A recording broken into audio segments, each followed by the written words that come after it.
All right, we're back.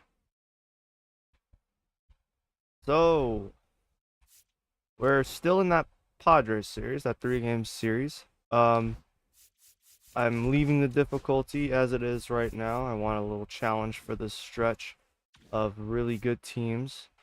I mean, look at this. Getting a little. I thought by now we would start to experience a bit of some more struggles. As you can see, back in May, we had a rough three-game losing streak between Cincinnati and Baltimore.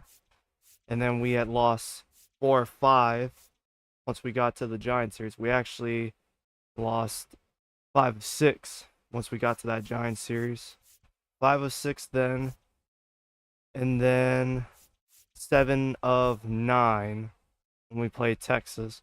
Then we started to get back on track with wins against the A's, the Yankees, A's referring to the Angels. And then we beat Philly on the road. I was a bit surprised by that. The National Series, at this point, the outcome I'm okay with because we are still winning. There's other stuff I wanted to look at. One of them being Brendan Doyle. Brendan Doyle has bumped up to an 89 overall with an A potential now. So he's getting really, really good, simply put. Fielding, arm strength, both are 99s. Arm accuracy is at 93. His speed keeps dipping, which I don't understand. I actually want to change that. With all, and as you can see, his potential is now a 90. The game actually did that, so I'm really happy about what's going on there. Just gonna leave it at 86 because because I don't know about you, but when you are leading the MLB in stolen bases, why is your speed decreasing at that point? I find that very weird.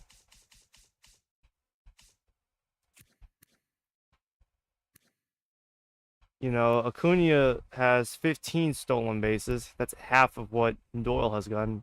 Just under half of what Doyle's doing.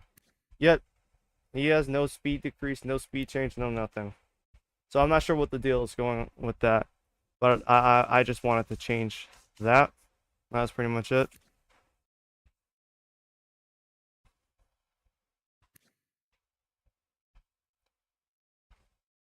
I'm really, really hoping for Talia to start getting like more home runs because he was off to a hot start. He really was, and I'm not sure. Maybe it's the difficulty increase now that's affecting him. So I'm hoping he can start turning it around. He's still getting on base. He's still playing very solid, but now his power has taken a bit of a dip. His power's taken a dip, and he's starting to strike out a little too much. Probably because it's just me, so I'll have to work on that. On another note, Chase Dollander is finally 80 overall. I think definitely this season I'm going to forego the renewal process and arbitration. I just want to give him a contract extension right out the gate because he is going to be really good. He's going to be really good in the future. In both in the short term and in the long term future. He's going to be really good. But we don't want to wait forever to sign him and give him a good contract extension. It would make sense to just pay him now.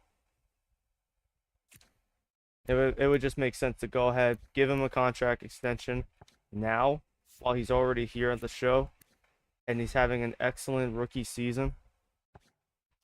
I'm surprised baseball doesn't have a system in place like a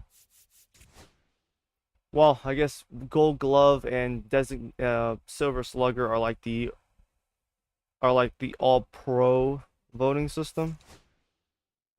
Yeah, check it out. Dollander is number 2. I'm definitely gonna play the All-Star game. I'm probably just gonna record it offline and upload it here to the channel. Have it separate from the rest of the streams. And Doyle right now is actually competing for MVP. Tolia was there for a while with the hot start he had, but because of his bat tapering off this past month, that's probably why he's been booted out of the MVP talks for Fernando Tatis Jr. Still though, for him to be an MVP for as long as he was is still very, very impressive. And Chase is going to be in contention for the Cy Young.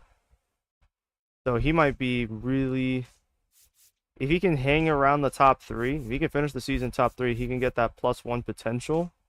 And if he can win Rookie of the Year, which right now he's actually leading Rookie of the Year talks, he can win Rookie of the Year, earn a +3 for attributes. That can be we can spend 3 attribute bonus points for him, and then he can get a +1 to his potential. That would be a really successful season.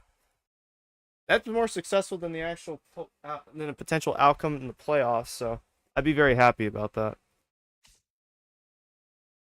And right now, from the looks of it, it's going to be a Colorado Rocky winning an NL batting title again, no matter how you slice it.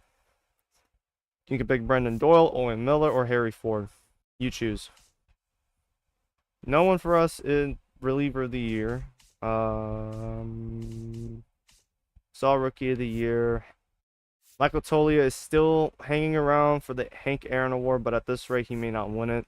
He's got a lot of ground to make up, I feel.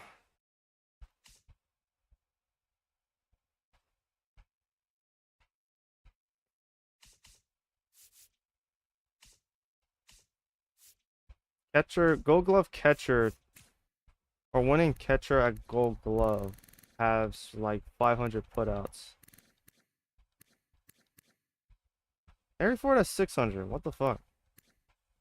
Oh, but I guess a 1 error might cost him. That's just blatantly stupid.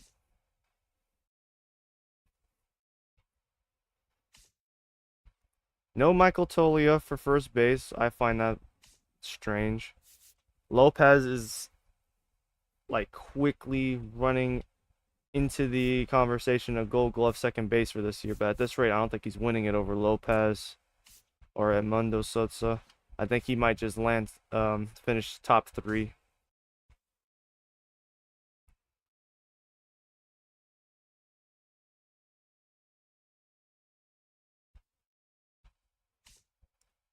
We got no one for shortstop, no one for third base, so Owen Miller has been playing really solid, and yet not even consideration for third base Gold Glove. That's disappointing. I thought he would have enough. I'm not sure what the deal is. I really don't. Unless his fielding errors have caused his fielding like output to like dip below 992 or 984. That's probably the only way that's possible. No one for Gold Glove in the outfield either for us, so that's really strange. At the very least, Harry Ford could walk away as the Silver Slugger at catcher, as long as he keeps up this batting average above 340 or 300 in general. Michael Toglia could win first base Silver Slugger, which is his first award since the first season. So we will have some pretty nice awards. Brendan Doyle can win one of the Silver Slugger outfielders. I'd say this has been a very successful season so far. But anyways, let's go ahead, jump into this game against Padres. Already had the series start earlier.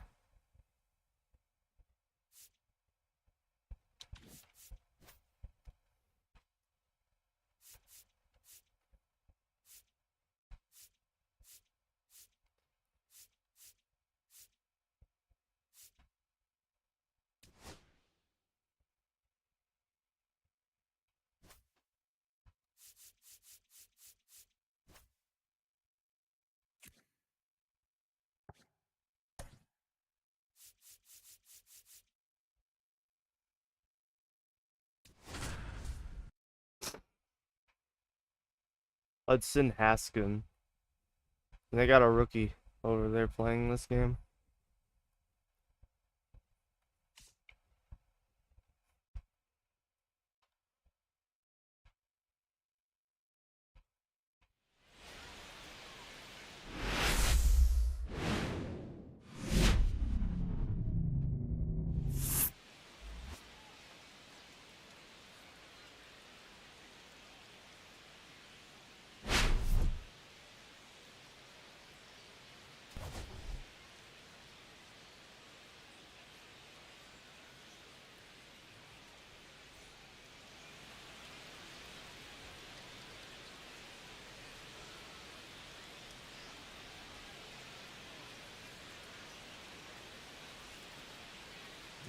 the afternoon for Colorado, the designated hitter, Masataka Yoshida.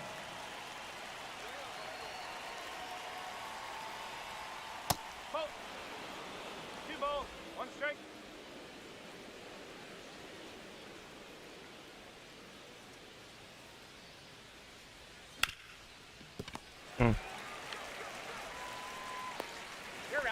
It was good to swing in that moment, but my timing was off.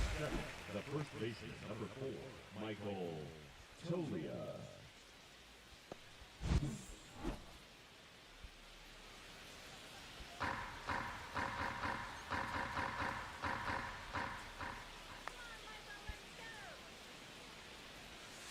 Ball.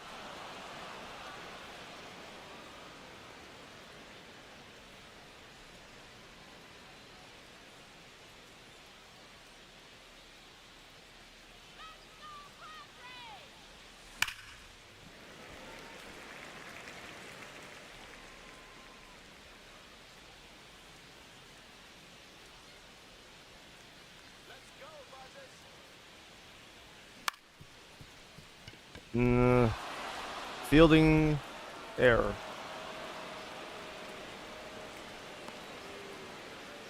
Oh, they'll call the base hit.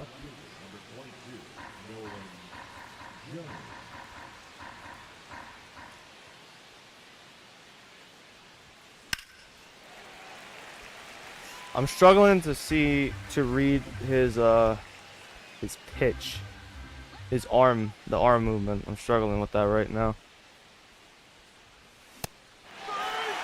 Case in point right there.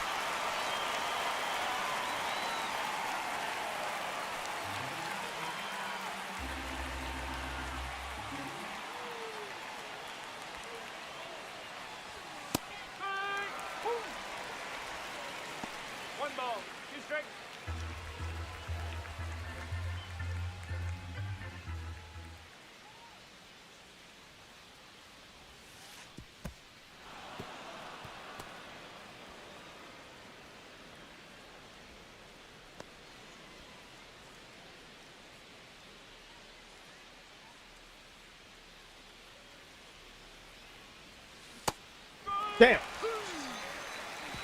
He's like not fucking throwing shit across the plate. Everything is outside the zone.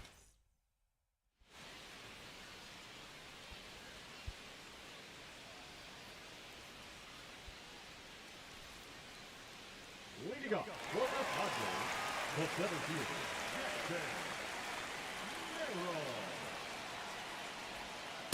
Up. 1 and 2.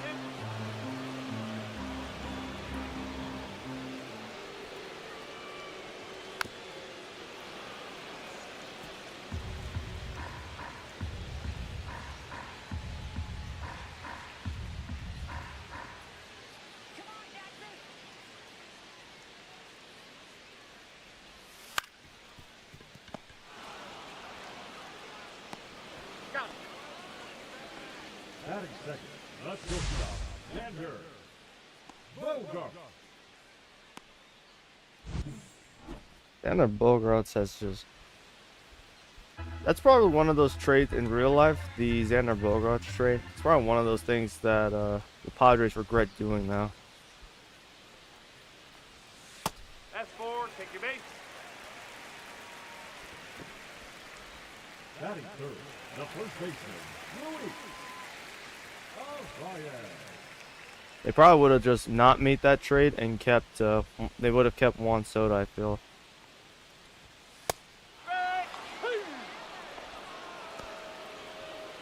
Yeah, the White Sox fell off hard. Batting fourth, the third baseman, Manny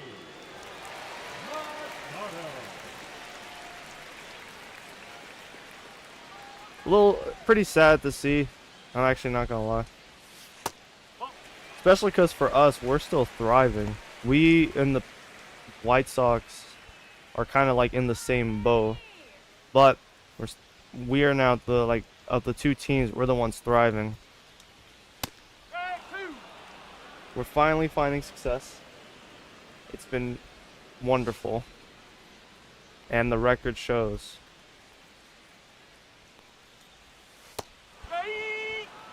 Excellent.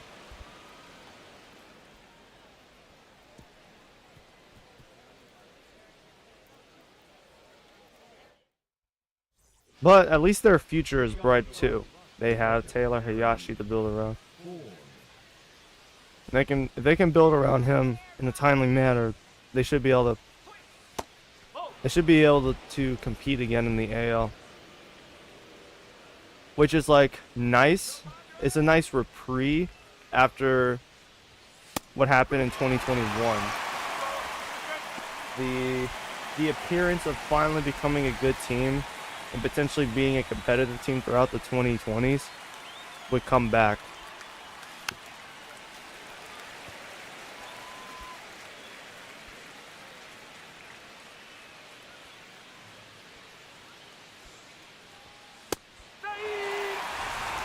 I don't understand his, like, this dude, what he's doing, man. I really don't.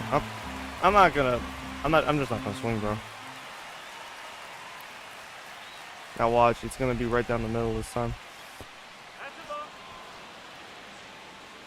God, the AL West is shit. Every team is 10 games or more behind the Mariners. The Mariners literally have like no excuse. They'll be buying at the deadline.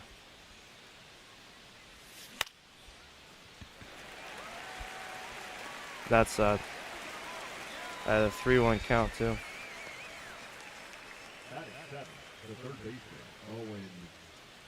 For us, we have a much tougher road ahead in our very competitive division. 2-1.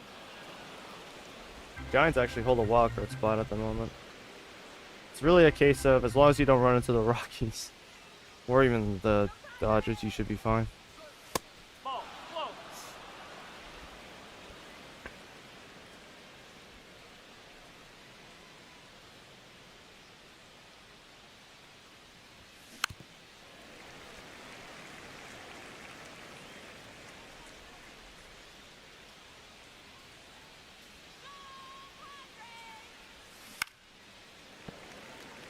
Fouling off. Make him throw something outside of the zone. Walk. Come on, throw out the zone, out the zone, out the zone. Nope. Foul that off, bro. That's good.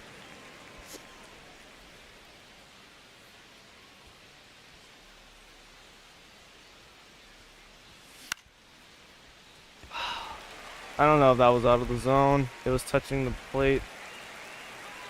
And I didn't want to get called for a strikeout. That's what I'm just going to try and do at this point.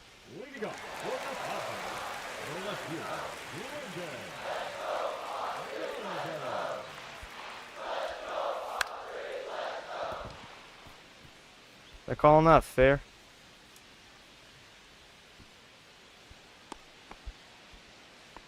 That's fair, man. Really? I see the replay.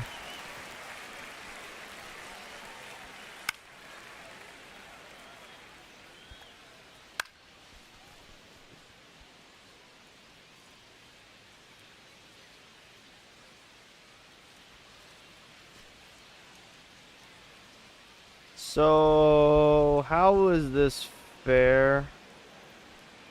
How is this fair? It fell outside, and I can't challenge that. So they gotta fix this. I'm about to send this to San Diego Studios next year and be like, hey, y'all gotta fix this, bro. This cannot be. You cannot have this in a baseball game. I thought you have to keep it inside the white lines. Look where it's touching. That is directly off the white line, out of bounds. And they called that fair. That is some bullshit.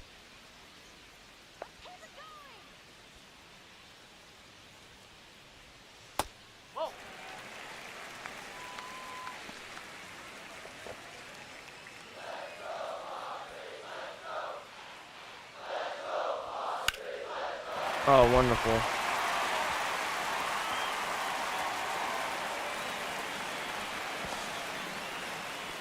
No one's out.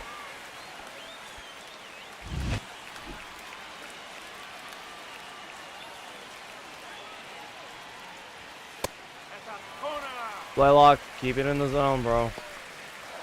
No excuse. None.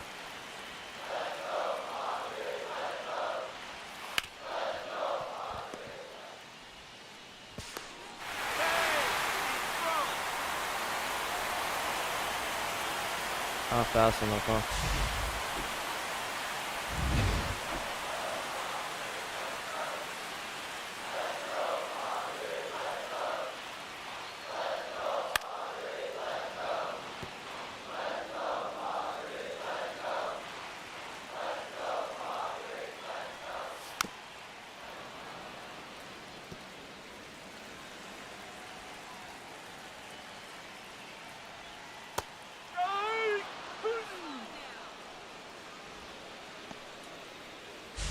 Batting up, the catcher, E15.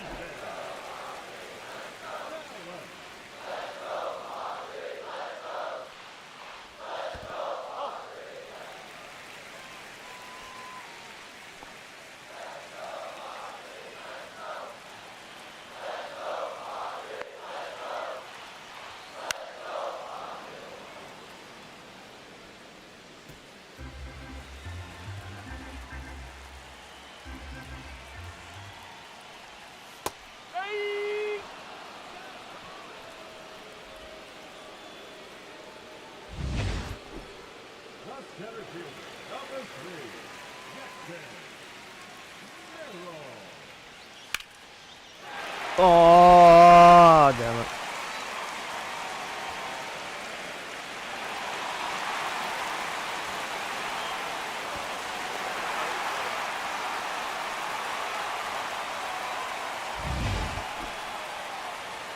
Wrong spot, bud.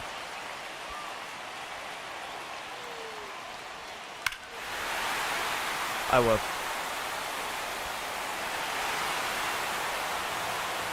Now he's getting belted. Pine tarred and feathered.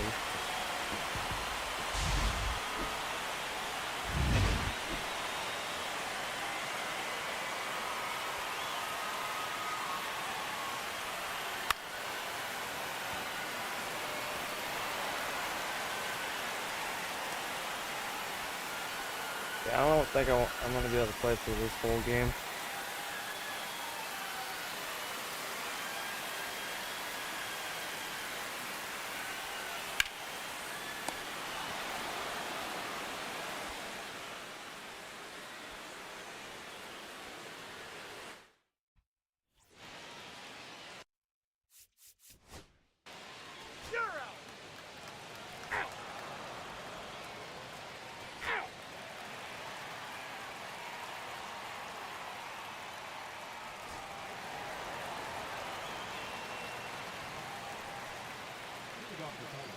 The catcher, Harry 4.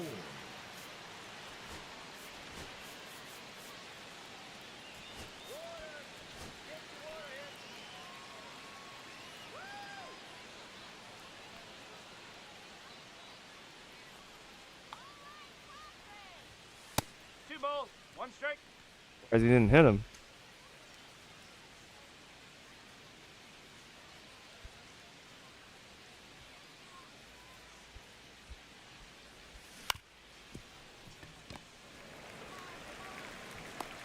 He's out. The batter, number 6, second baseman, Nicky Lopez.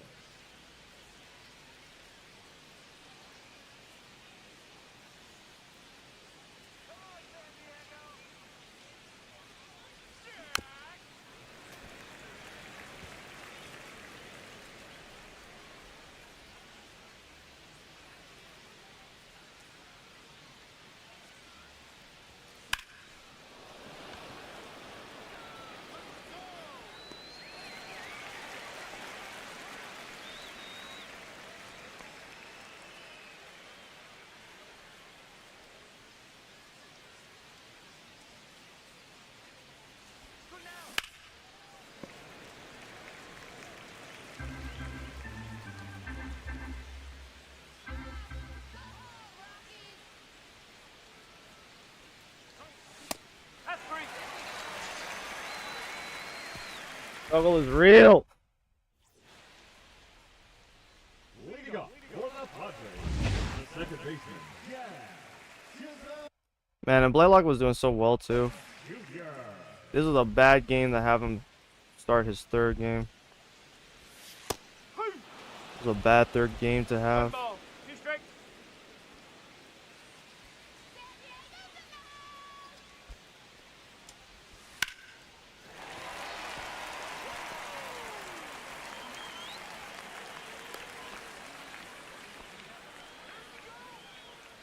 Now batting, the designated hitter, Jake. Cronin work.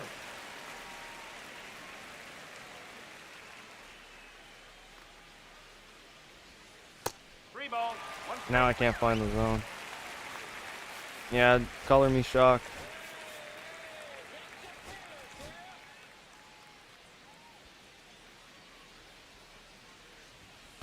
Hook. 3 balls, 2 strikes.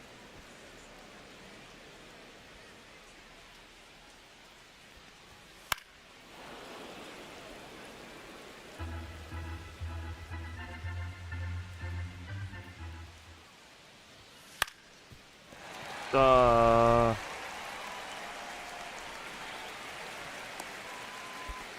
nope.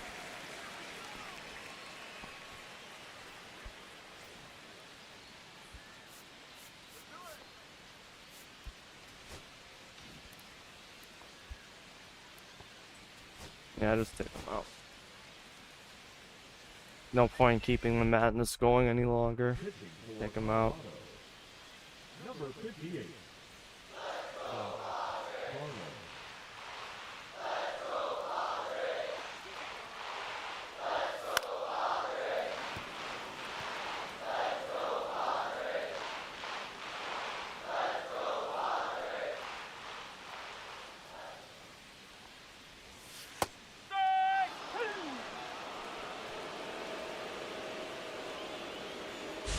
Now batting, the catcher, E15. I mean, that's a rookie.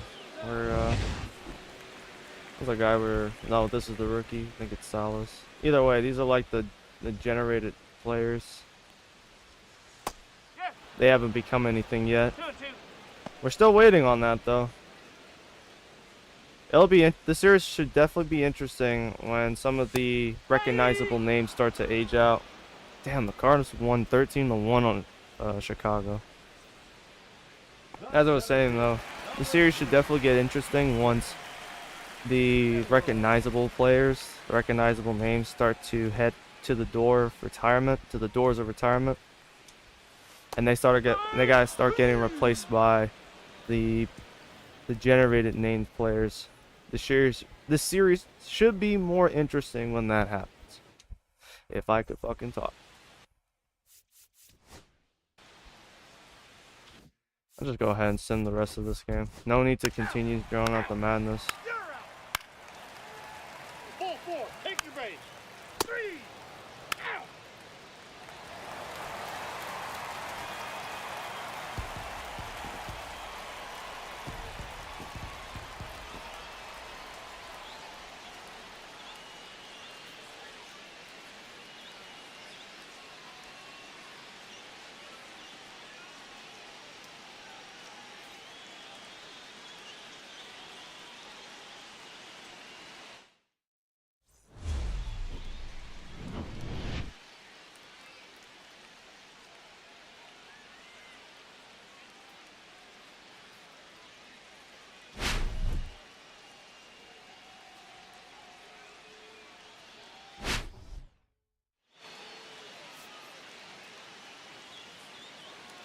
While Xander Bogaerts may not be good in real life, or as good as they wanted in real life, he's at least good in the game. 4 for 4 with a home run and a double is pretty good.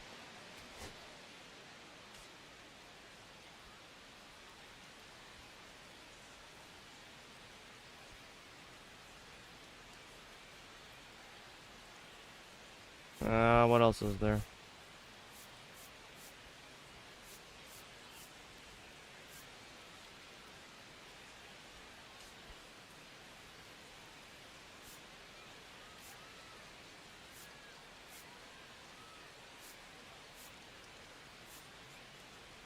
Sorry, Blaylock. I did not help you out at all. I did not help him out at all before simming. We're only lucky we didn't get shut out. 9-0 would be embarrassing. Well, more embarrassing than the loss that we got here.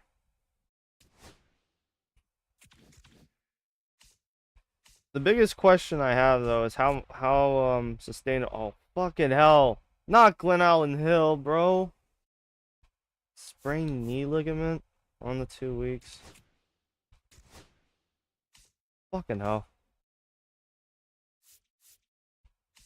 My isotopes are still struggling. Guys, it's fucking June. Please get your shit together before August and July. And in particular September. Because, man, if you guys don't make the fucking playoffs, that's going to be really, really disappointing. You guys should be much better than what's advertised.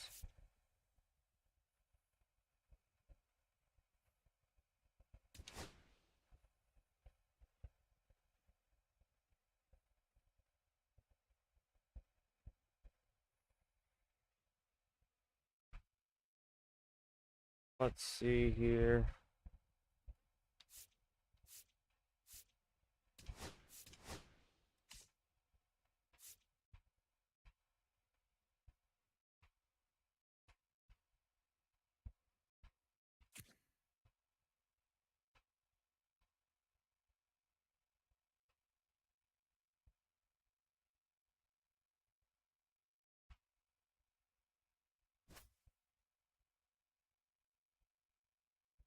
He's got a lot of great pitches. I'm still indecisive as far as who I want to basically draft at the moment. It really just depends on who's available to us and what I'm considering as the first round selection. We do pick 7th, so we have a little ways to go. But lots of elements are there. Lots of them.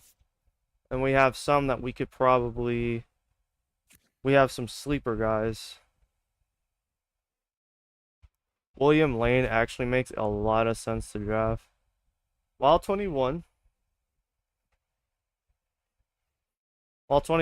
he has a guaranteed potential that ranges between 89 to 99. So we have an automatic, like, this is like an automatic bailout right here. If we can draft him at some point, we will be all right. Maybe even as the compensatory pick, it would make sense to take him there.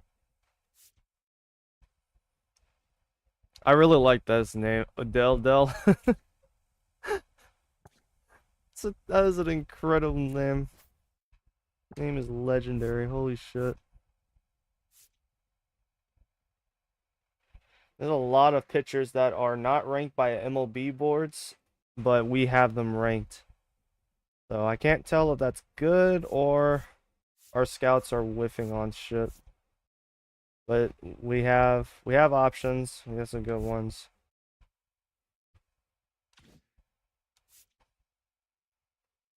And then from the looks of it, Phil Burgess is ranked very highly, far higher than what our scouts are giving him. Plus, his bonus demand is quite a lot for a 27th ranked prospect, so probably won't jump to get him.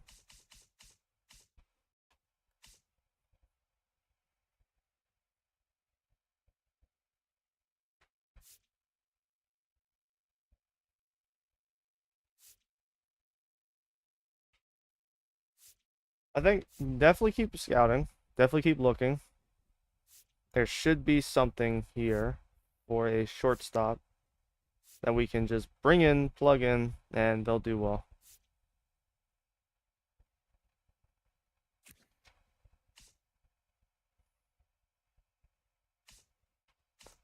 Might have him take a look at this Will Mason guy, see what he's doing.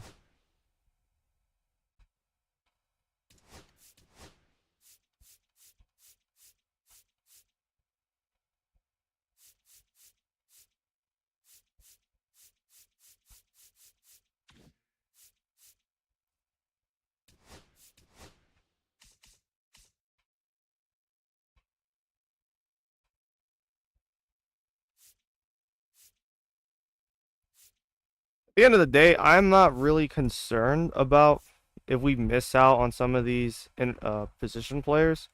Some of these position players would probably just be able to find. We can just find in future drafts, or we can just trade for them. So I'm not super pressed if we miss out on a guy that I think is really going to be good. Herstick. Very interesting name.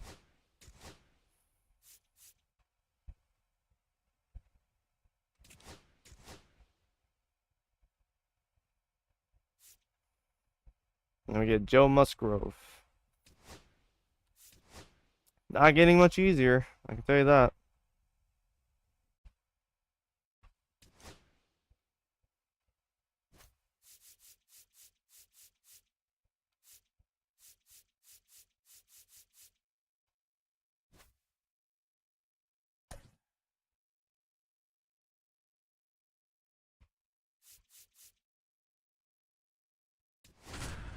Some of these boys are cold. Might get even colder because the Padres seem to be very potent at the moment.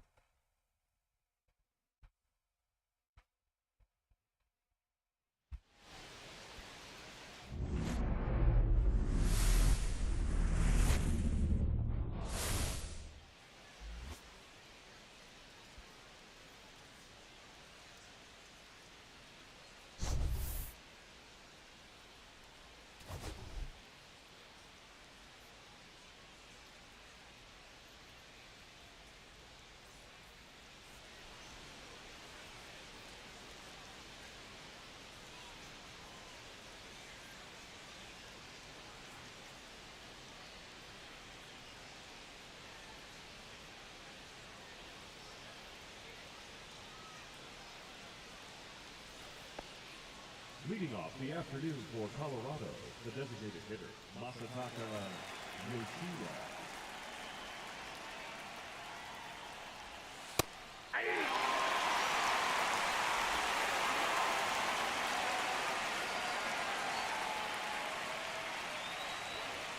Ball.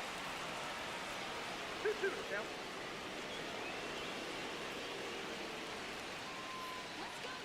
Jung Woo Hu is now projected to go first. Base hit for Masataka Yoshida. Giants came back against the Phillies, rallied from down 5. Man, I think the Phillies, I find them to be selling the bag at the moment. The series lost to us, now blowing a game where they're up 5 runs to the Giants. That's a double play. I should not have swung. Damn it.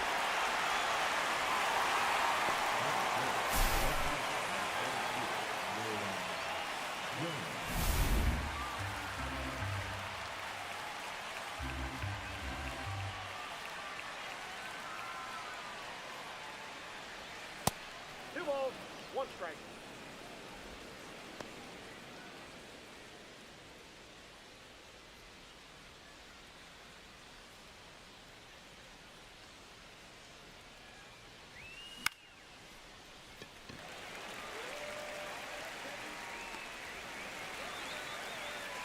Well, that's disappointing.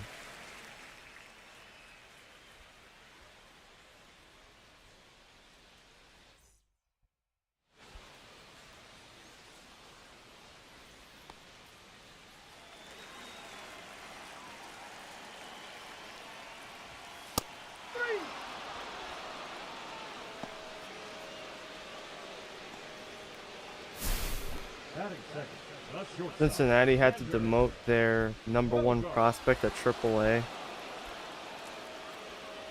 That does not bode well for them.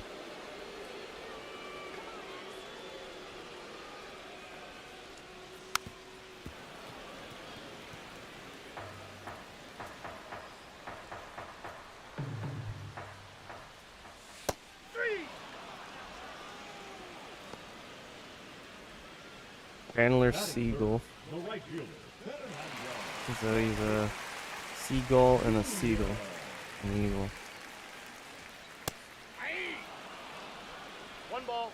two strikes.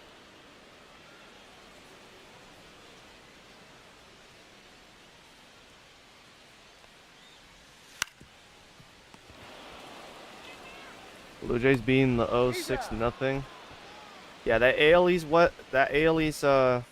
division race is looking really, really interesting, man. I'm hoping they have a great climactic finish for that division title. For us, we might end up getting that with how this month of June could turn out. Ball, that's low.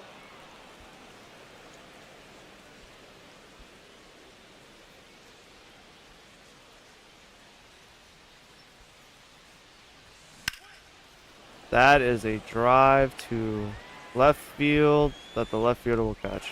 Too much air underneath it. Died. That is it. The catcher, Harry Ford.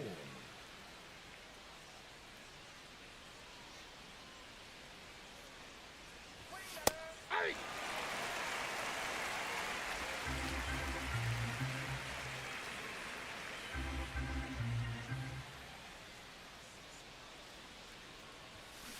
Three!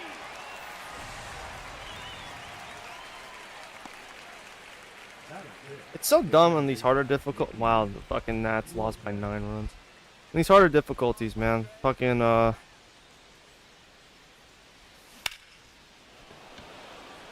we go. That should be a base hit. Sometimes the pitcher will just not give a shit and just chuck whatever across. That accepts the third baseman, Owen Miller. No, he's in there.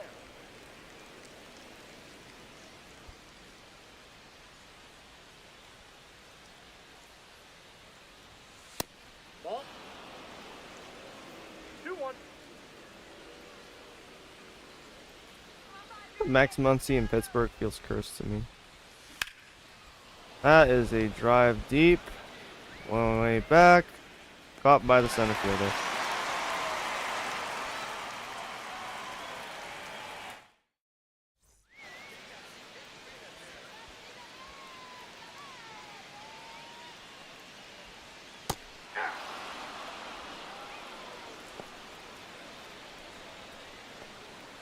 That is it. The center fielder, Jackson.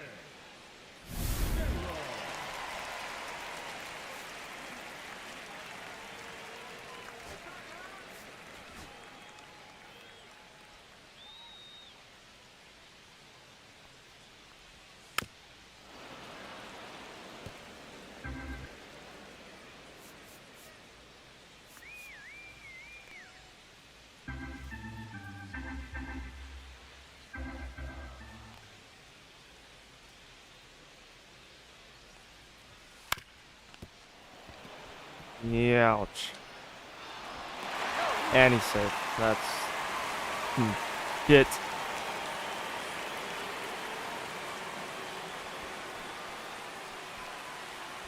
And that animation's so redundant. It's like, yeah, he got hit, and we all know he's just gonna stay in because he's a tough cookie. 1 ball, 2 strikes.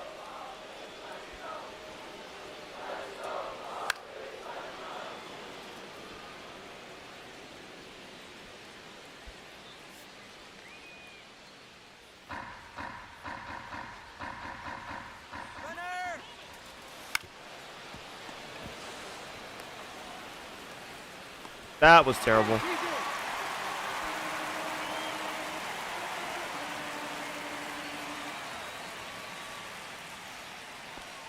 Batting seven, the second baseman, Jack. That was reactionary because I thought we would get it in second before long.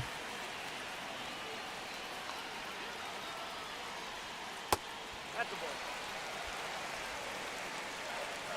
You're just gonna fuck me over, game. Fucking just. Hey! 2 balls, 2 strikes.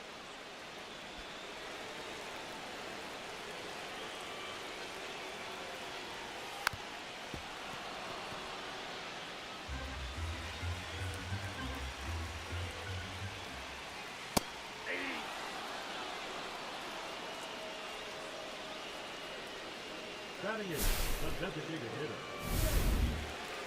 Rolling runner.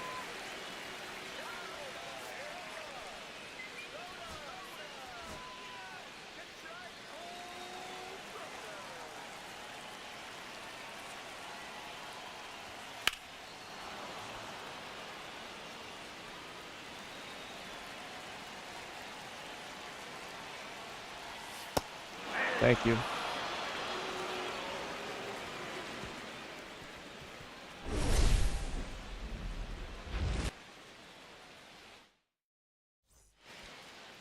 Bringing up for the Rockies, the right fielder, number 13, Zach Dean.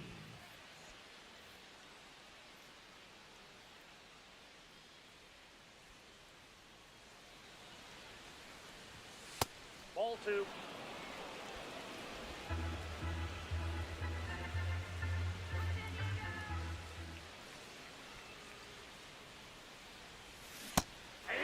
Bruh.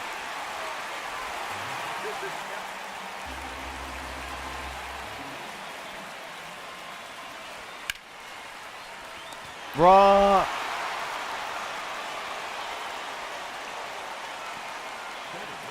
The pitcher, Ryan Rockies.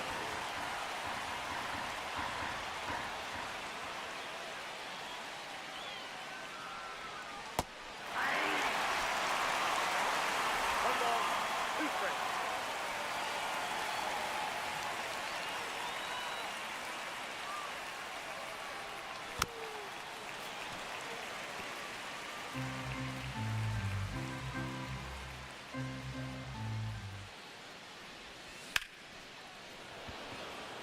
Driven way back. Still caught.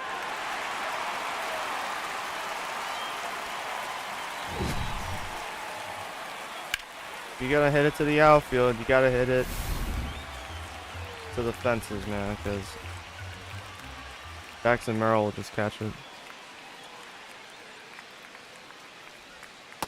Ball 2.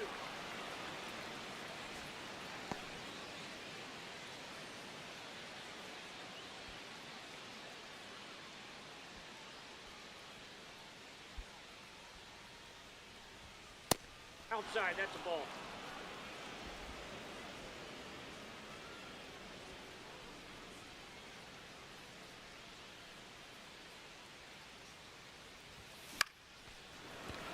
Why?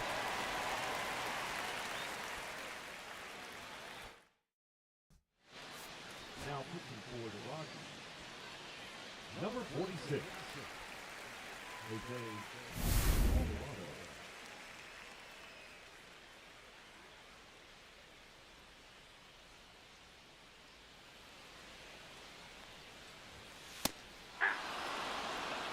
One ball, 2 strikes.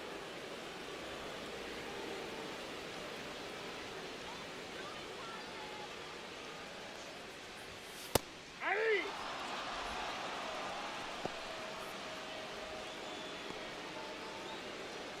The first baseman, number 4, Rudy Alvarado.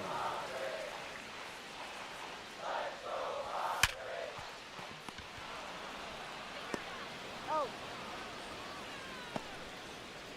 The batter, number 2, shortstop, Daniel. Well done.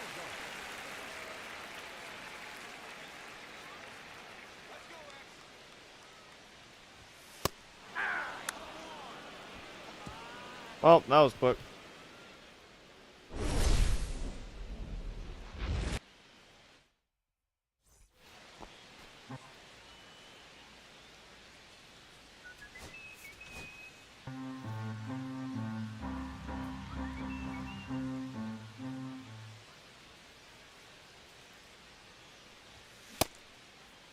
Did he go?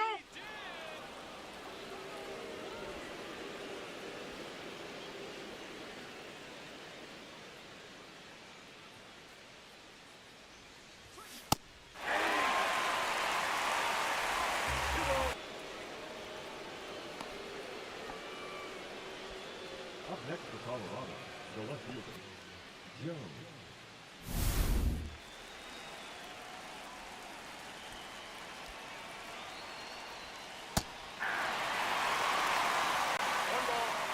strikes.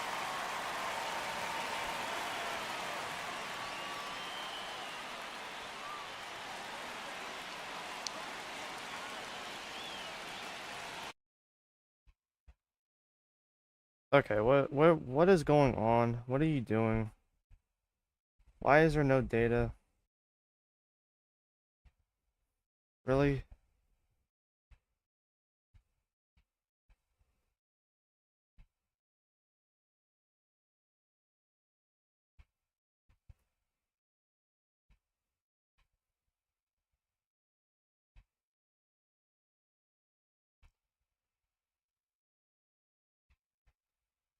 My internet must be getting cooked by the fucking heat or some shit, 'cause never been this bad before.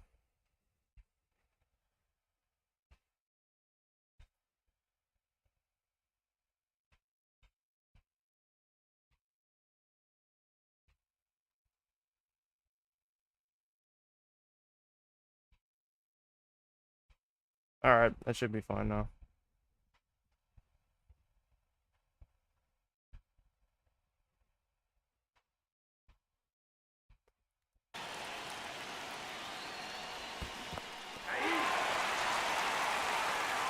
I gotta stop swinging.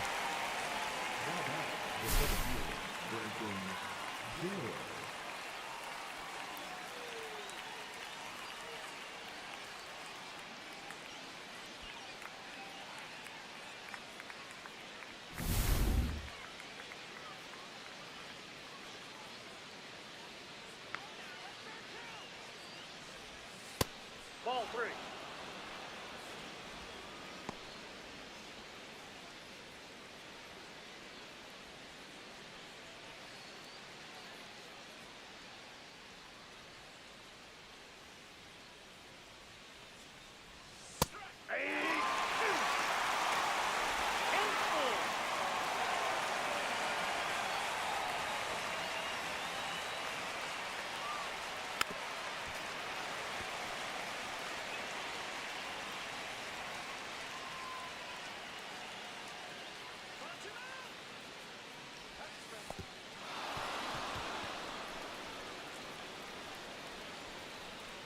Now batting, catcher Mary Ford.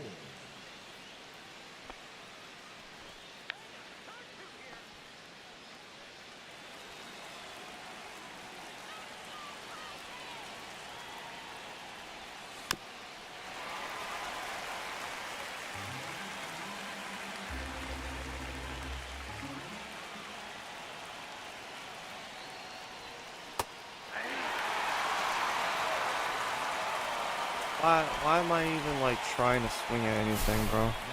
I might as well just try and battle at the plate, because it's just not throwing anything in the zone. Everything's out of the zone right now. That's ball 2.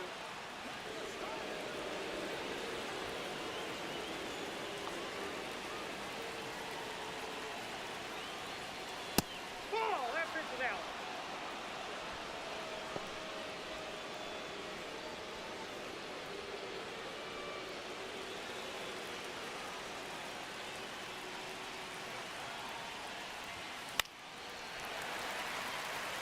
We're just gonna foul things off, load the bases, and make him walk us, load the bases that way, and just keep doing that, because fuck it, why?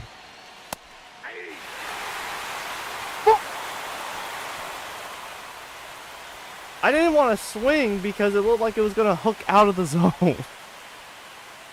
The dumb bitch fucking hooked back in. Weasley little liar.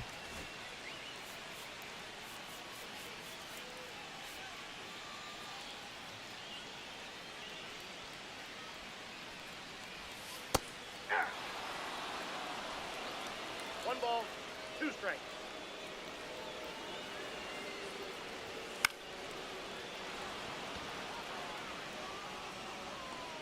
Brother, if you don't stop playing with me.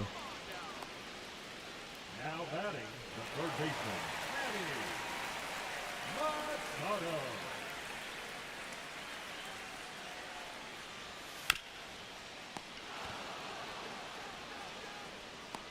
Oh.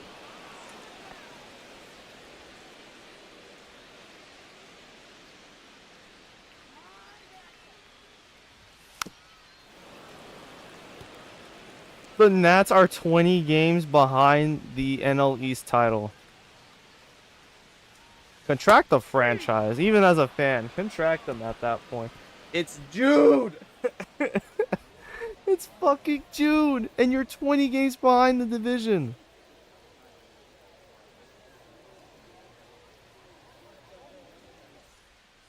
But yeah, trading Dylan Cruz for Framber Valdez, or trading for Framber Valdez for Dylan Cruz was totes worth it. Am I right, guys? Trading C.J. Abrams for DL Hall was totes worth it. Am I right, guys? Fucking stupid ass game cooked the Nats.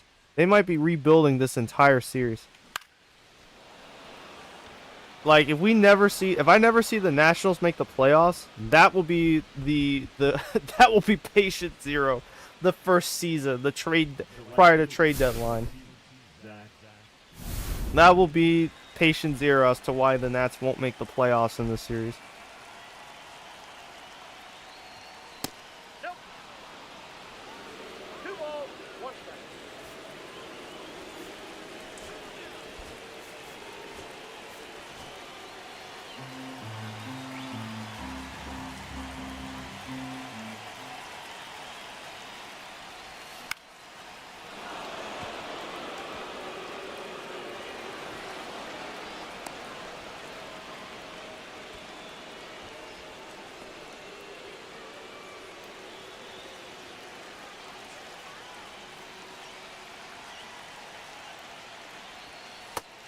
Two to count.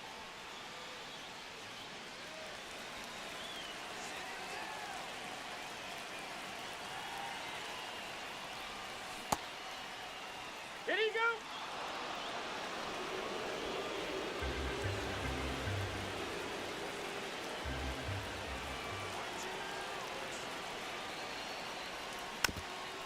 Foul off. Wait for him to throw something out of the zone. Let that shit through. Walk. Get walked. Get walked.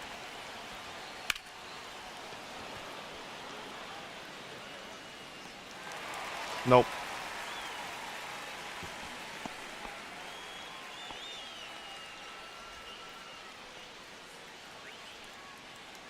We taken the Friars to 5 innings without a single run allowed.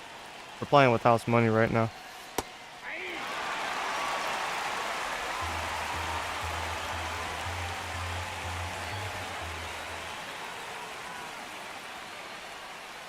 Ball 2.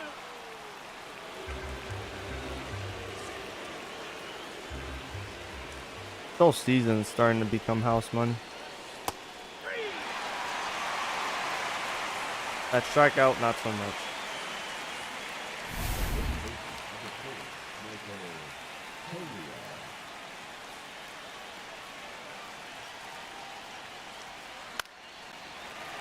He would do that.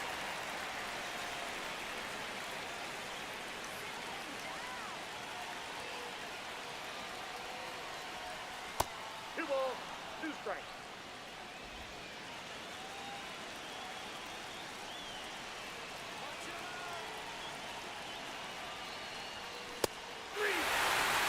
That's timed on the fastball. That's a damn shame.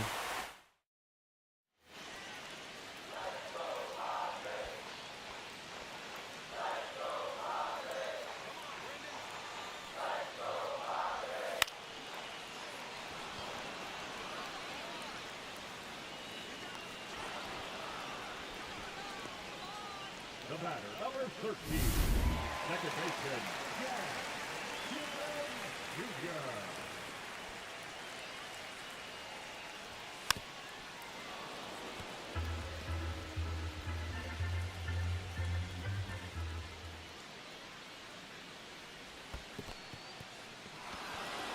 And the Marlins are so funny. He's out.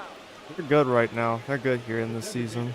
The Marlins are such a funny team because in real life they will always suck, but in the video game, video game versions of the Marlins will be really good. They tend to be really good, and they'll like develop all their best players quickly and become a formidable opponent for a few years, for many years even.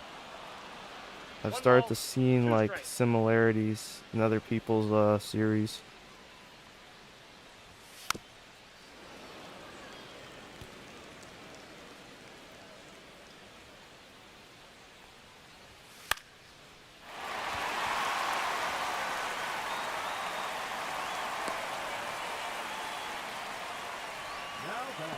The catcher, Rick, out in one line.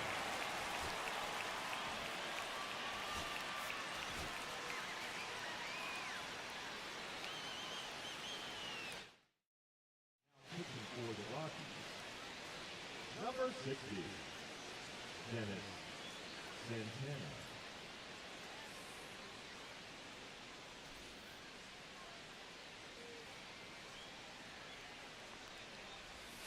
Hey! 2-2 the count.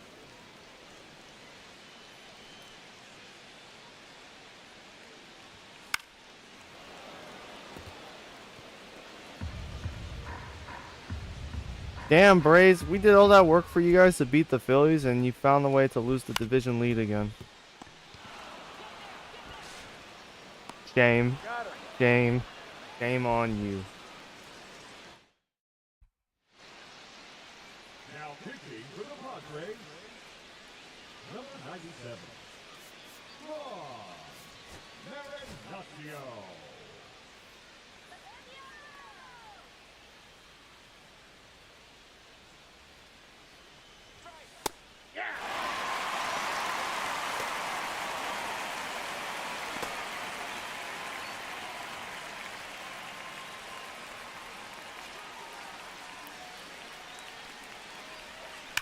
Hey! Nolan Jones! Right field! Out of here! 407 feet. It goes the distance.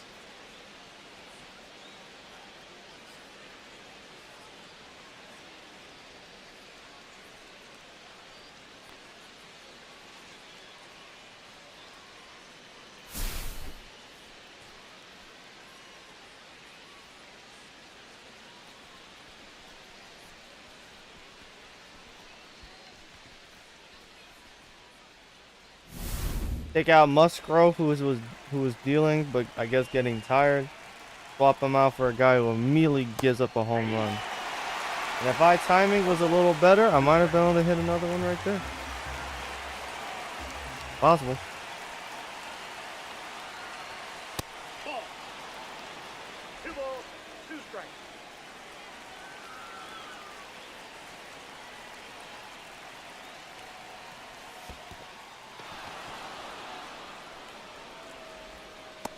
Got it.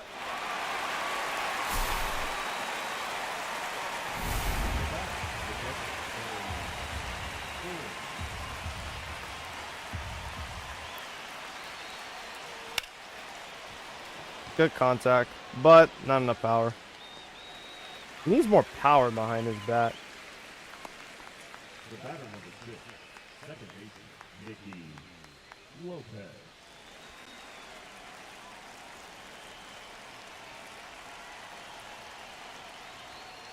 Ball that's outside.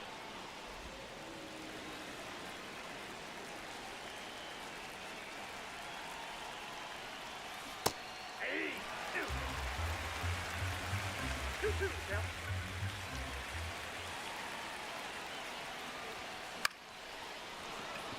That's a base hit. We got Lopez. Now batter, third baseman, Owen Miller.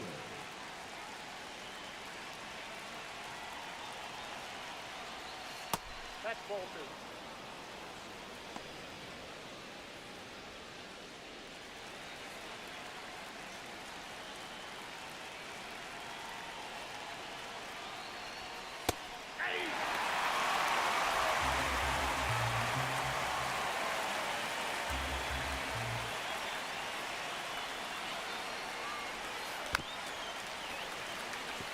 A little insurance fell off. I wasn't sure where it was going to land.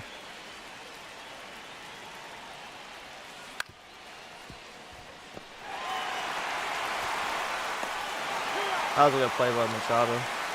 But we were able to take the lead for now. So it's not the worst case scenario. Look at that long ball. Leading up for the Padres, the first baseman, Luis Arraez.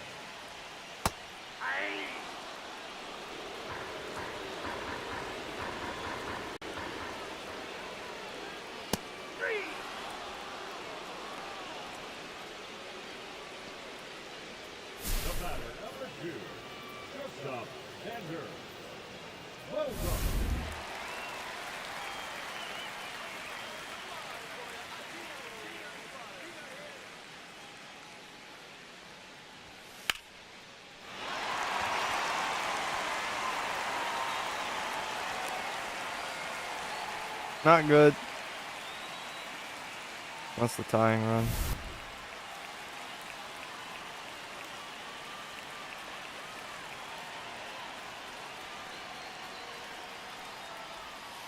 Hey!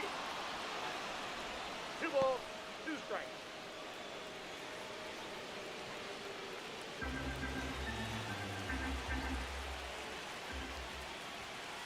Hey!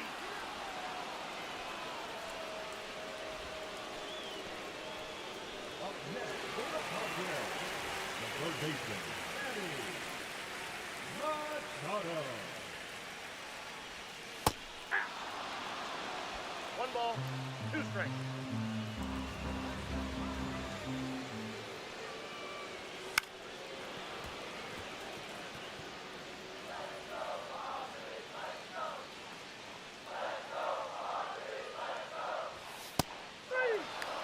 He gave it to us. I'll take those.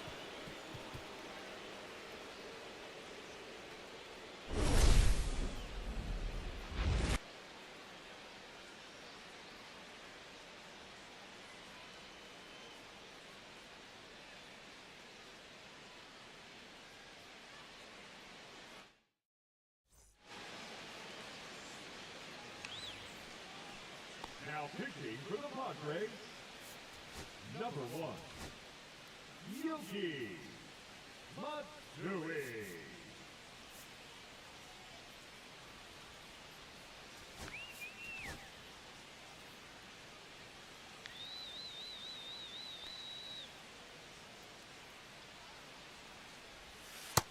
Yep, that ball went out.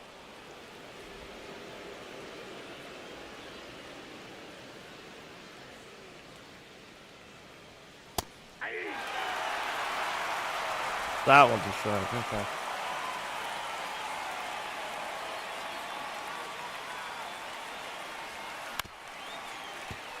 That's not. That was bad. Oh! Now batting, shortstop Brian Rubio. Ball, that's out.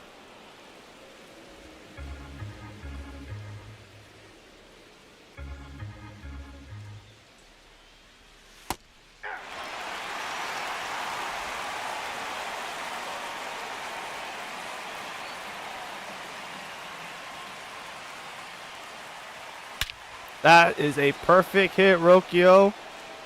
The center field on its way out of here. Home run number 10 for Brian Rocchio.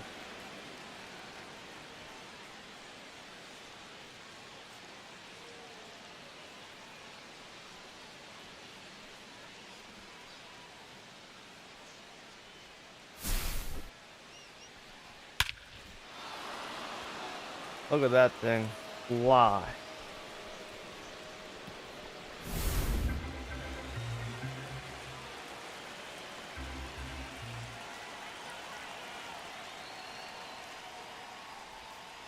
That's a ball.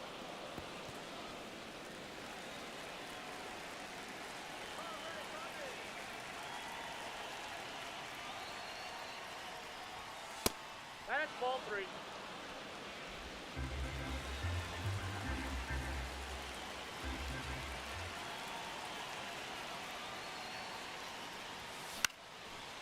That's a pull to right field. Nope. He needed to have kept running, but he's not fast enough to run the first, check the outfield, and then immediately book it to second. He's not fast enough. Obviously not. Not with 38 fucking speed. Ball.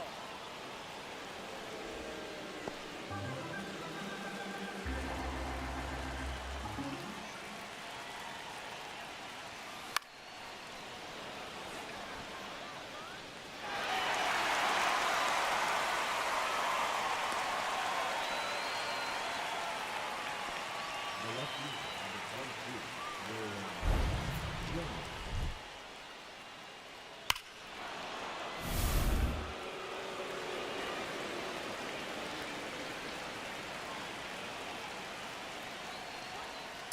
That's ball three. Little ways out the zone. Alright. Going up running a duel. Not sure why.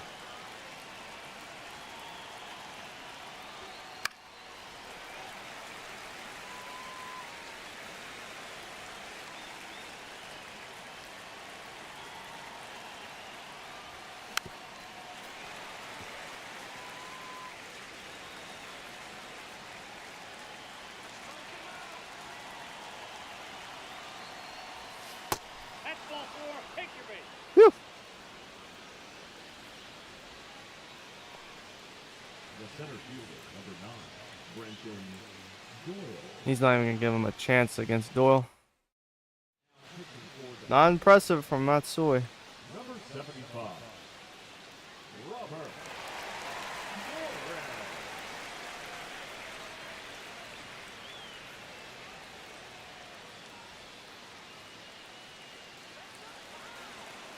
It's weird though, because Doyle does excel batting against righties.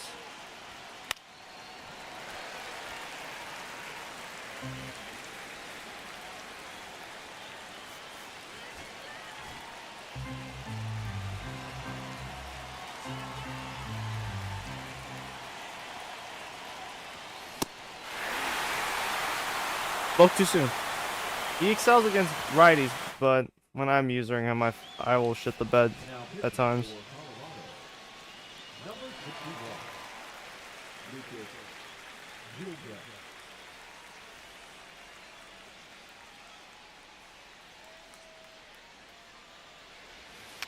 Aye. 2-2 now.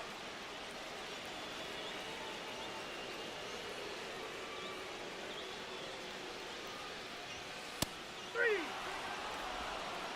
You know, it's really interesting. Mike Schill was in Miami. He was stuck in Miami for a while. Then got fired and was hired by San Diego. So, which good for him, by the way. A little interesting fact. I was just remembering.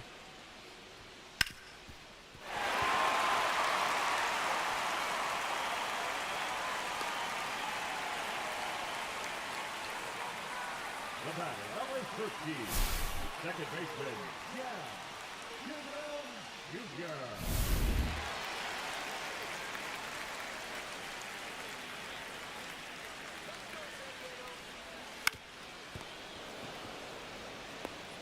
Out. He's Shut out. him down. No runs through 7.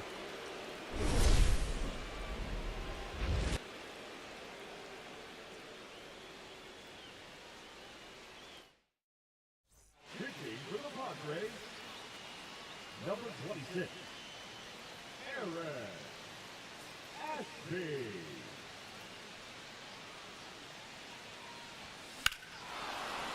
That's a deep shot. Right field. Going back.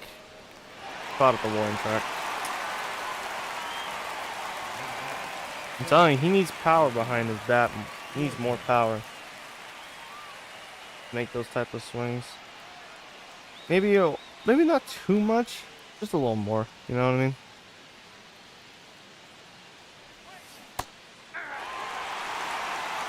One ball. 2 strikes.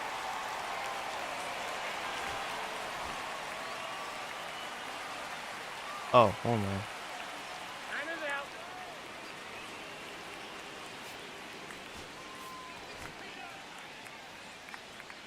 Let's get the out here.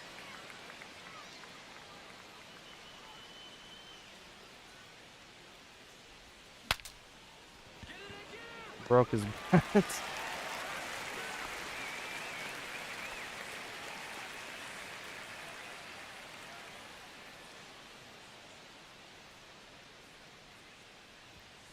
Ball.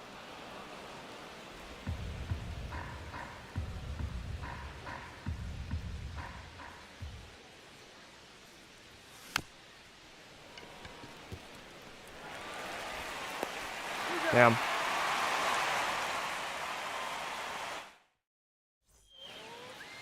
What do you got for the Padres? The designated hitter, Jake Cronenworth. Nope, that's a ball.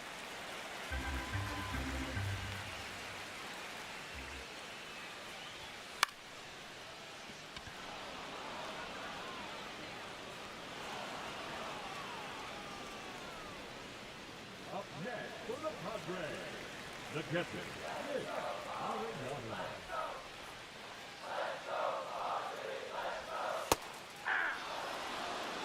1 ball, 2 strikes.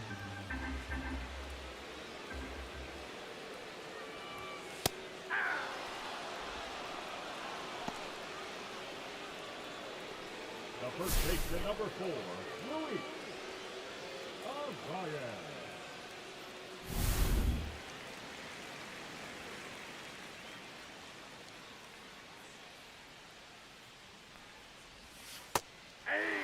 Nice. 1 ball, 2 strikes.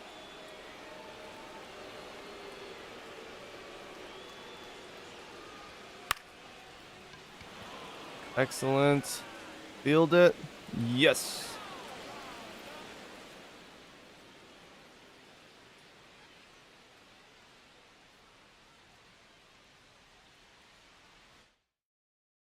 Pitching for the Padres, number 98, Randy Vasquez.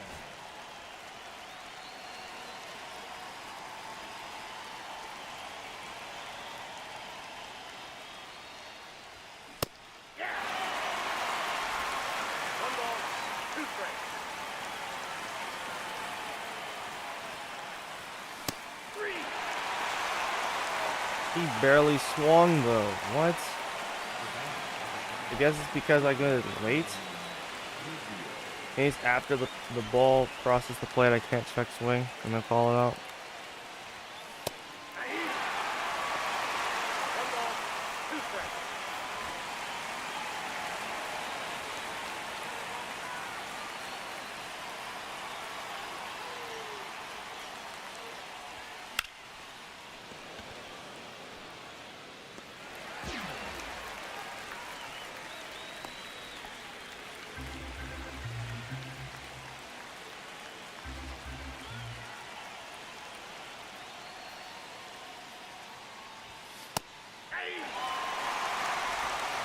1 ball, 2 strikes.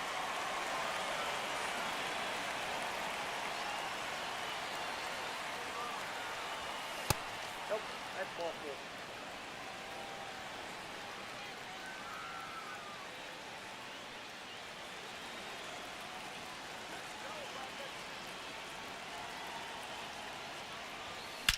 Hey, beautiful.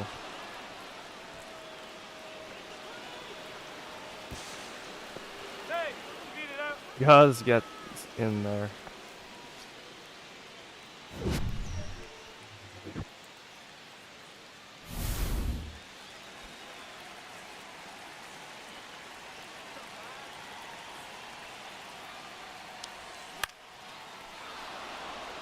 That'll be a base hit, and the Rocks go up 3-0. The center fielder, Brenton Doyle.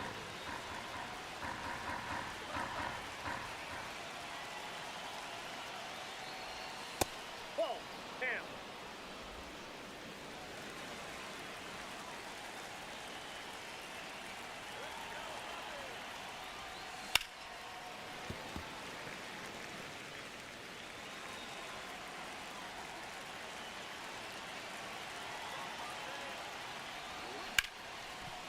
That's another base hit. Tolia will run home. Halfway there. Slides in. We are up 4-0. Mike Schultz going to shell him now. Only 1 out to go. Number 56, Jeremiah Estrada.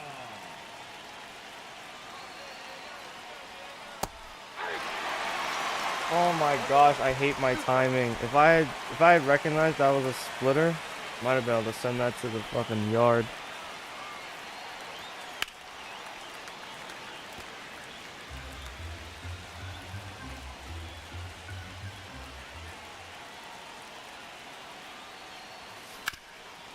Damn it. He's out. Sorry, Harry.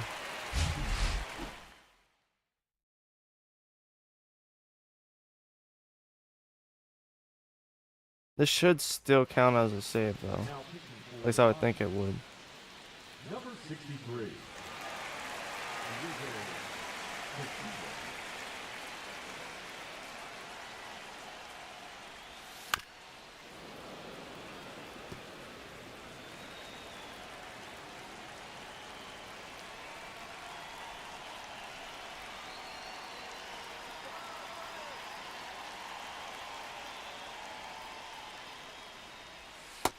There it is.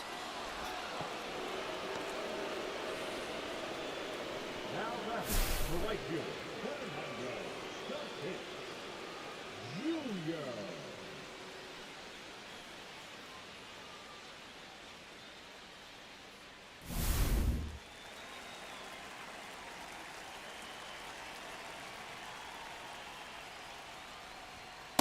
Nope. Outside.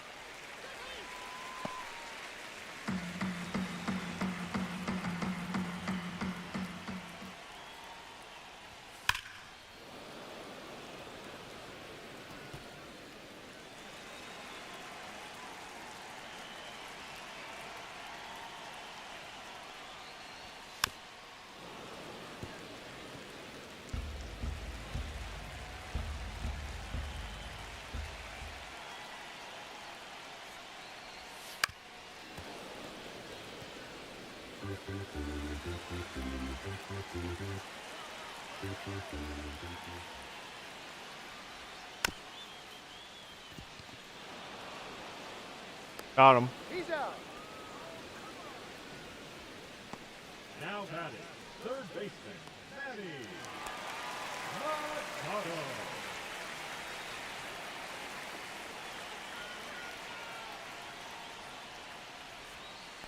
Hey, shoot. One ball, two strikes. Three. Ball game. Rockies took the series. I had to switch something out. Hold on 1 second.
So he doesn't get a save for that?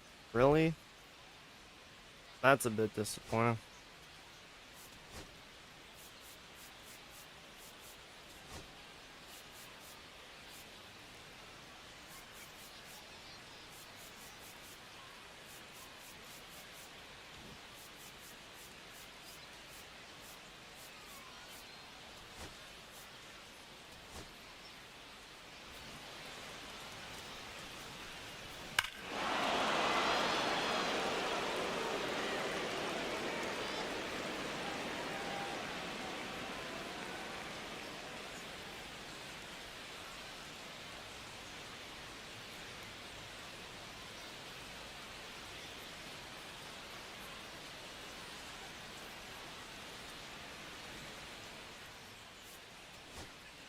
I am very pleased with how this road trip worked out.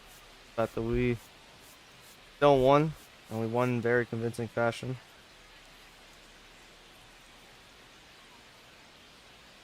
I guess Ron Marinaccio, I think that's how it's pronounced.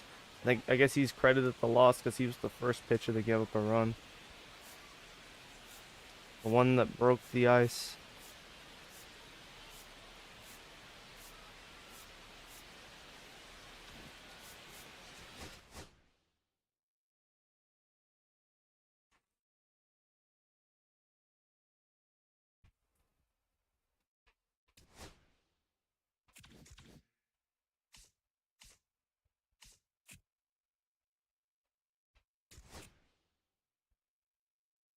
Another injury, huh? Starting to take its toll on all the teams now.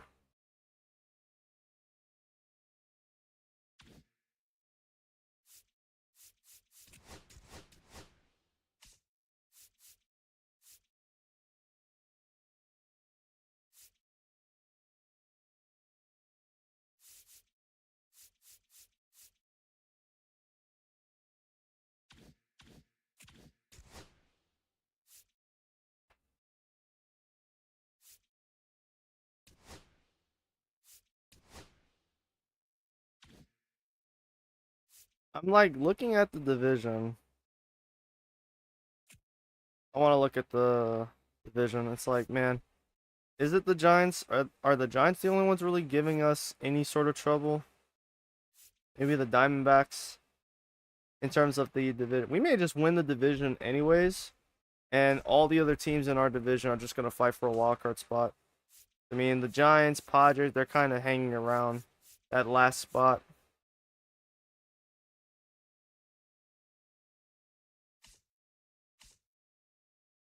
That NL Central, man.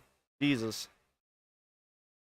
Congratulations on the Phillies, or even us for that matter, on what should be an easy series outcome. Like, whoever gets them should easily win that series by default. Maybe even the Braves if they're smart enough. Yeah, look at the Marlins, 42 and 30. This is a very stacked NL East division. All these teams have 40 wins. Except you. You're pitiful. You should contract.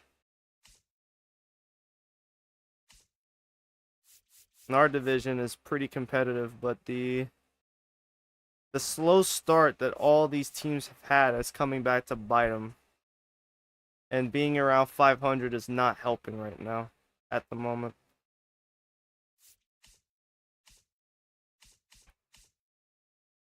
I think if we play Philly in the postseason, I don't think we're beating them this time.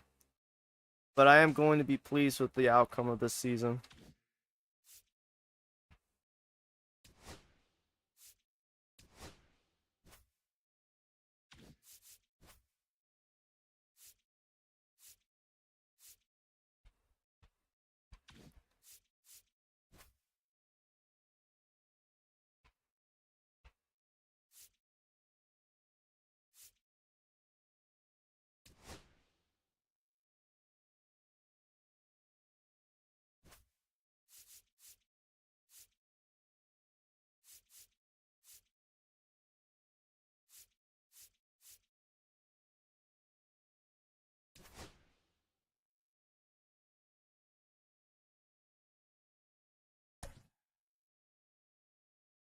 Bean needs a day off, so we'll put. What are the dimensions of this ballpark? There, it looks fairly even, so I guess it doesn't matter which we choose.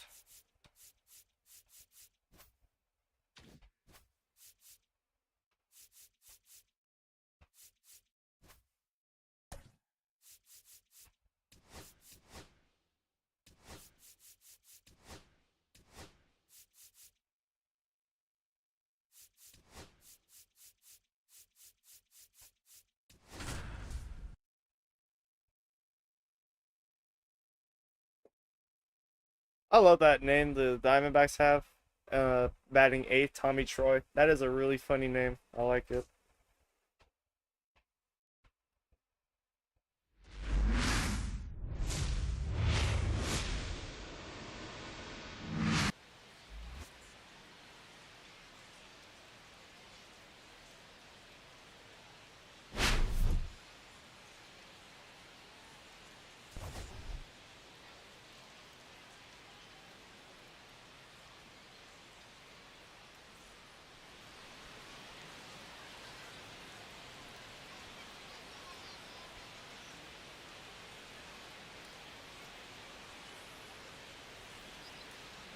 Leading off for Colorado, left fielder Masataka Yoshida.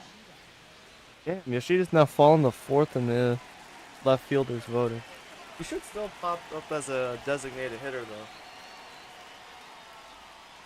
Ball, that's out.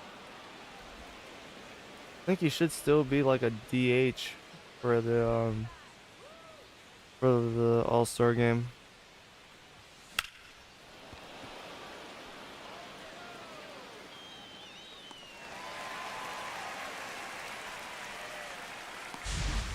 Second, first baseman Michael Tolia.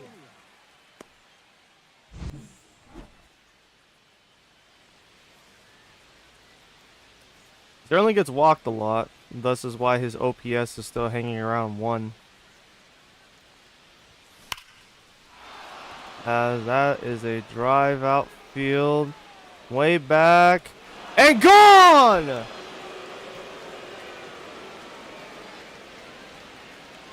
Welcome back, Michael Tolia's long ball.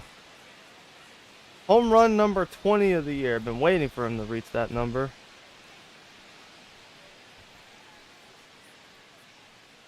He keeps doing that, we should be A-okay.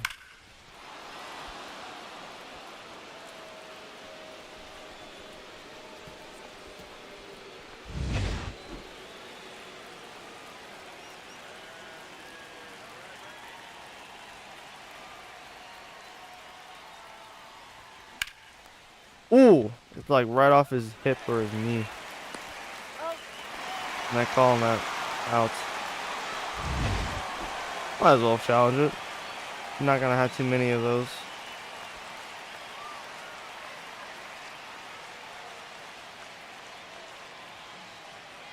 Ladies and gentlemen, your attention, please. The Rockies are challenging the previous play. Okay. So that is out.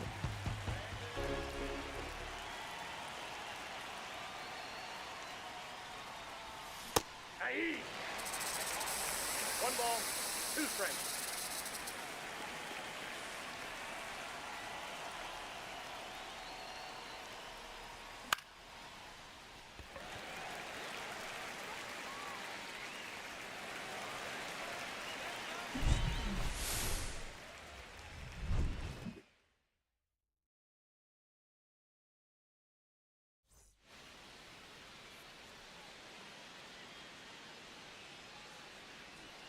.84 strikeouts is pretty good.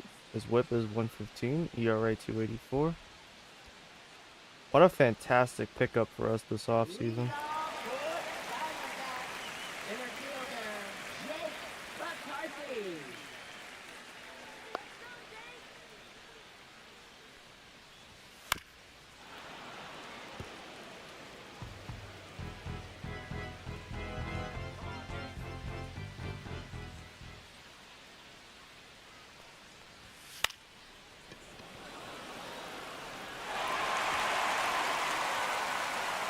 That was weird. Did he like bounce it? Did it like juggle in his hand or something? What was that?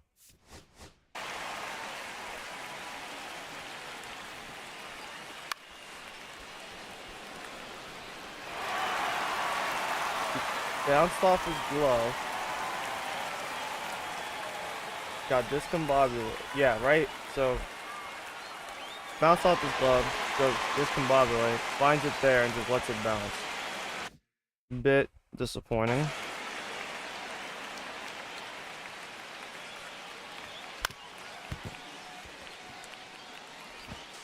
Check him out. Right off of his lower back, too. Yeesh. Batting third, second baseman, Ketel Marte.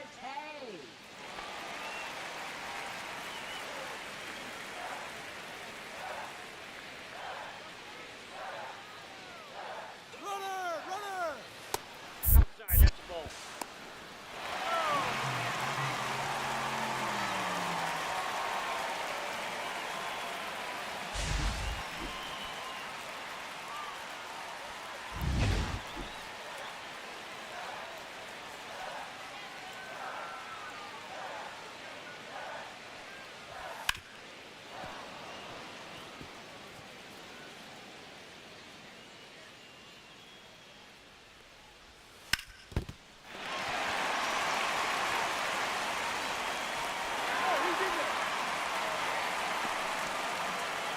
They're doing a lot to Luzardo. That's twice now. Not sure how he's gonna keep staying this ball game with those. And that's a base hit. Christian Yelich continues to haunt my dreams.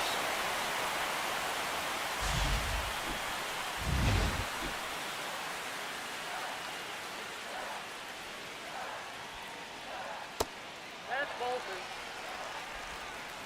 2 balls, 1 strike. Now I'm just whipping. Just whipping nonstop.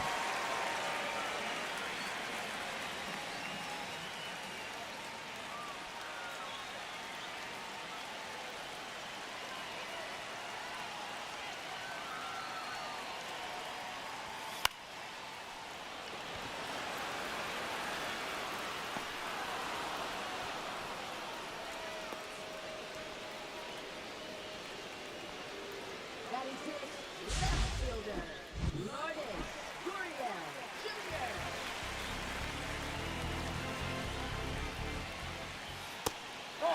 How the fuck? Dog, I had it going straight down the middle, and it goes to the far right of the zone. How does that work? Hey! Helpful! Thank you.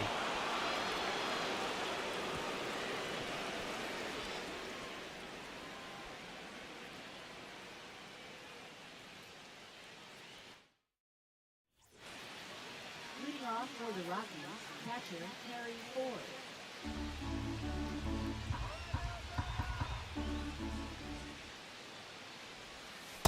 2 balls, 1 strike.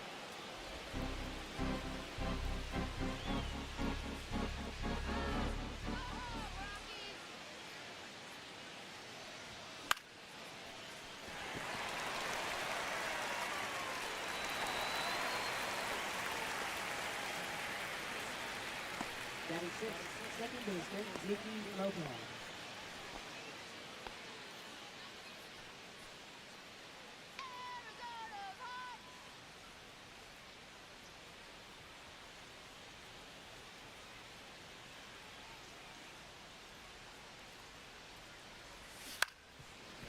Nope.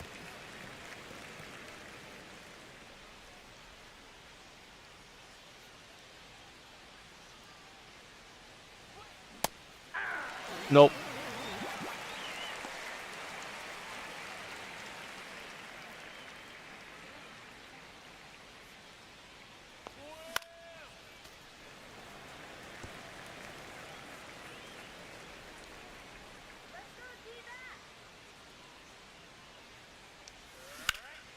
Good hit.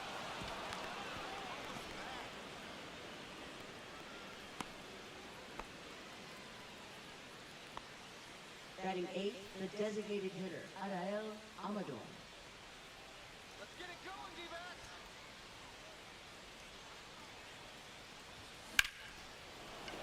That's a bit far. That's gonna be a base hit. That's gonna be a automatic double. Batting ninth, shortstop A bit disappointing because Miller might have been able to run home.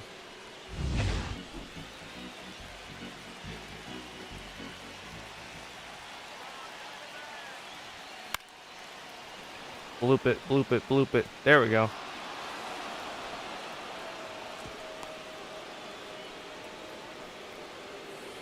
Now batting, left fielder Masataka Yoshida.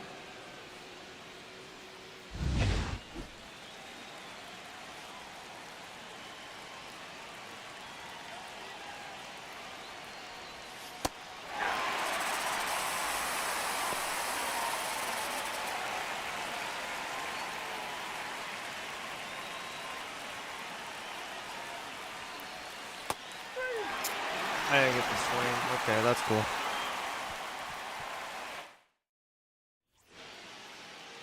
Leading off for the Diamondbacks, catcher number 55. Ball, that's off the plate.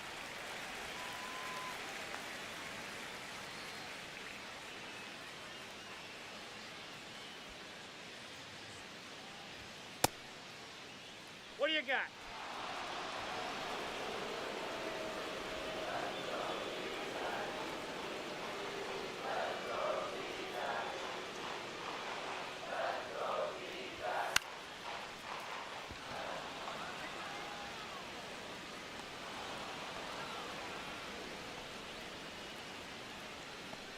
Batting eighth, third baseman, number 8.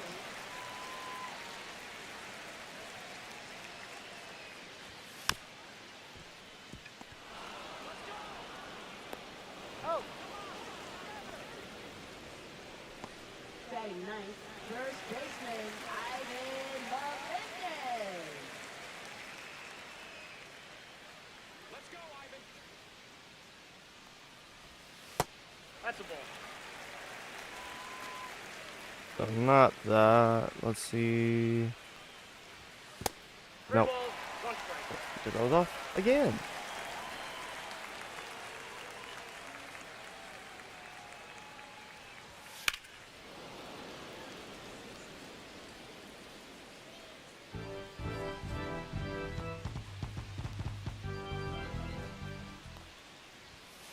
Three. Thank you.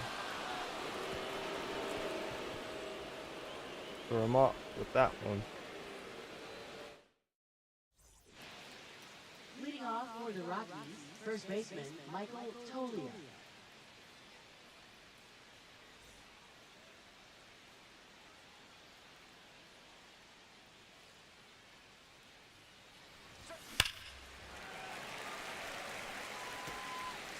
Definitely those ones up in the zone. Ball two. Sit him down.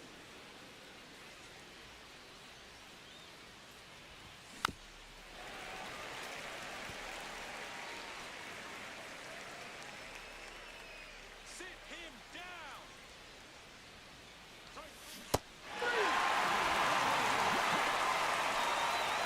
Man, I'm really struggling with off-speed pitches right now. And batting right fielder, That is a Joey. damn shame.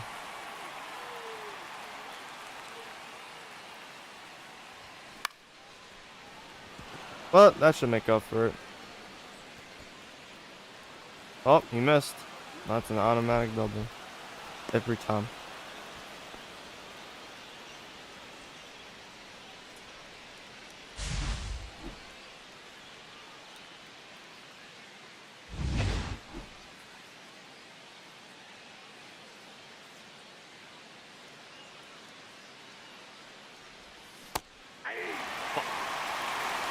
One ball, two strikes.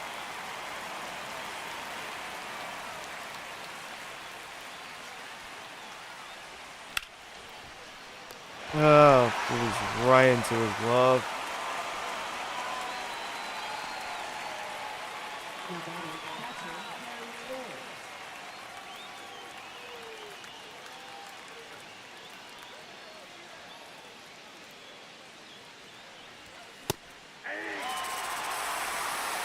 I am whipping crazy right now. Okay.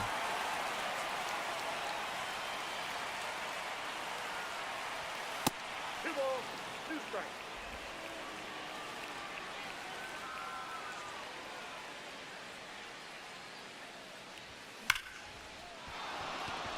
That'll do. Base hit. Harry Ford.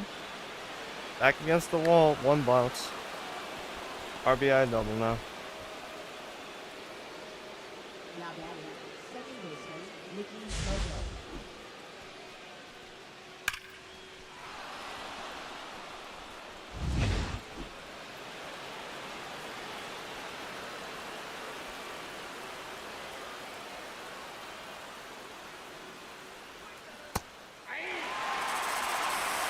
One ball, two strikes.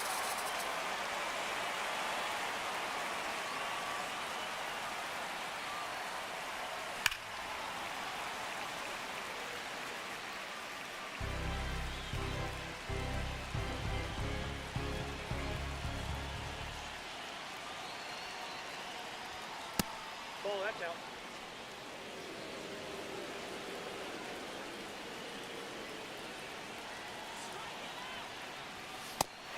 Fuck! I shouldn't have swung.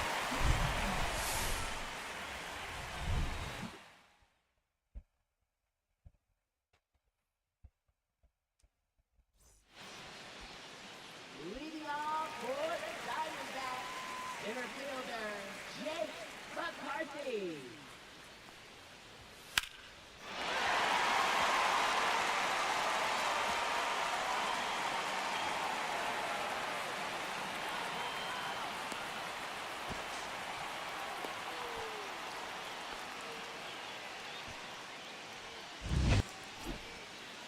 Now batting, shortstop, Geraldo Perdomo. Damn it.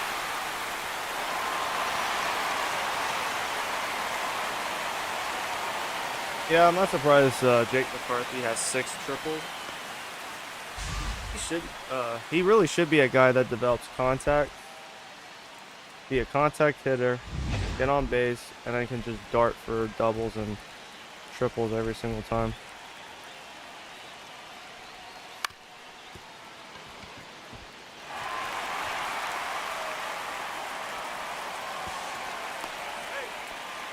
Well, that sucks. Now batting, designated hitter Christian Yelich.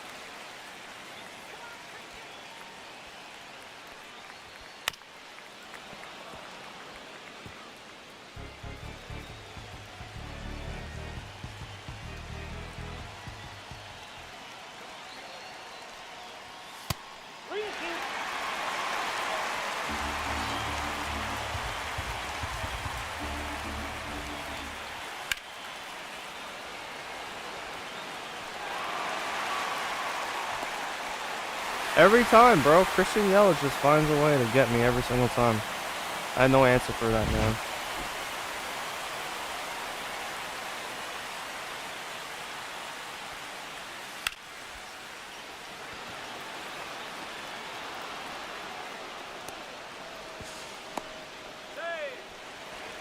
Ah, bad.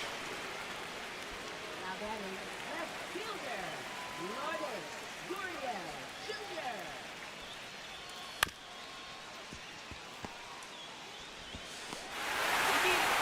I whipped.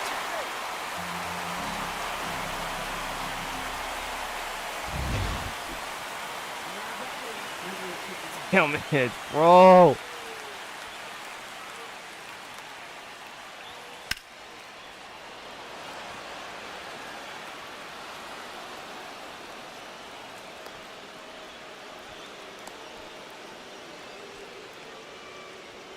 Now batting, number 8,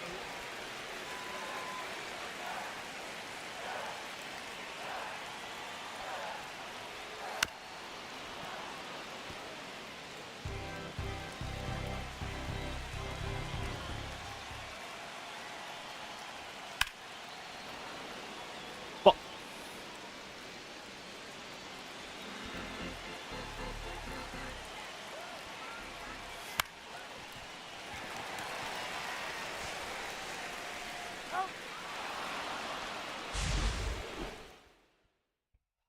Too much, bro. Too much.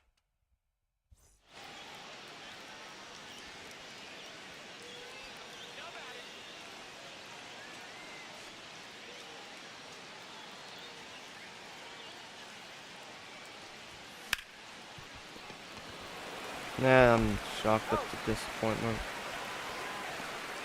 now batting, the designated hitter Adael Amador.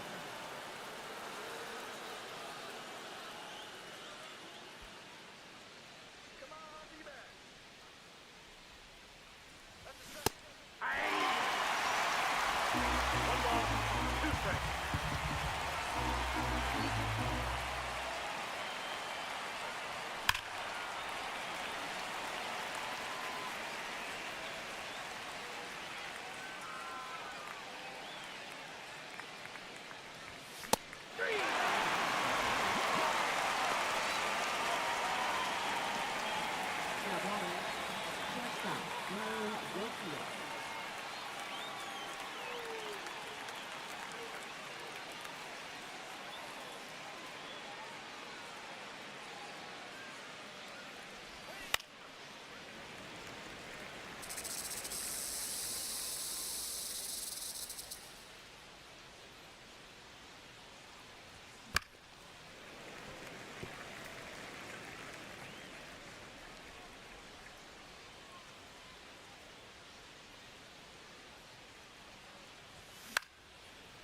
You gotta be kidding me, bro.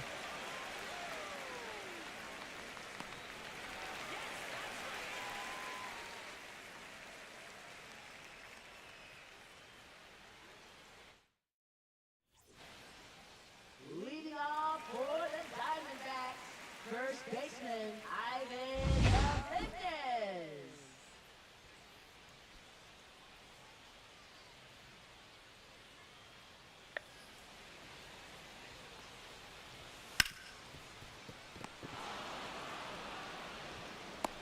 He's out. Now batting, the center fielder, Jake McCarthy.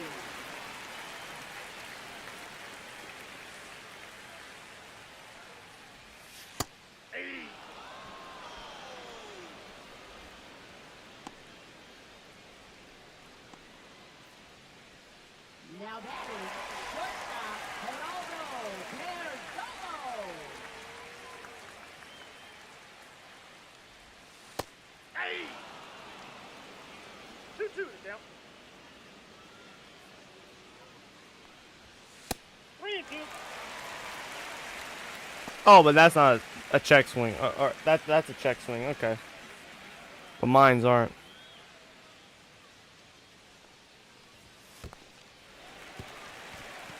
Fuck this umpire.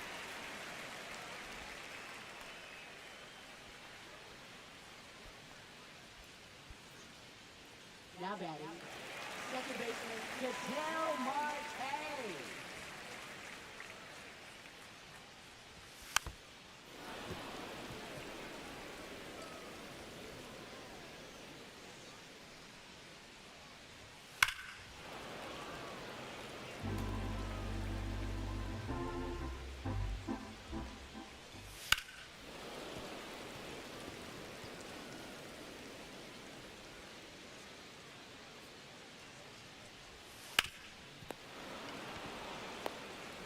He's up.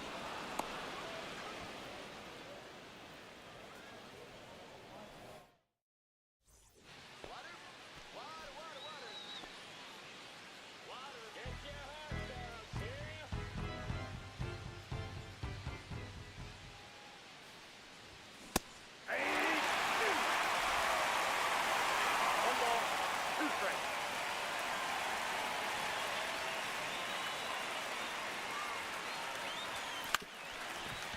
Why? He's out. These fucking BS, stupid ass outside pitches.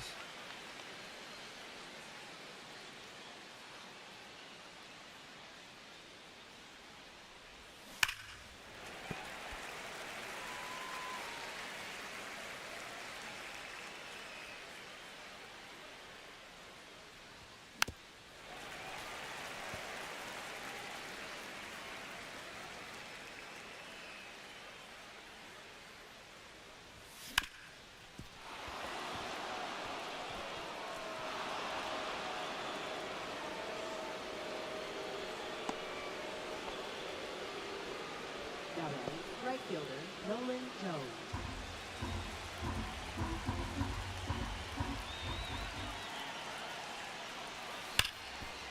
Damn.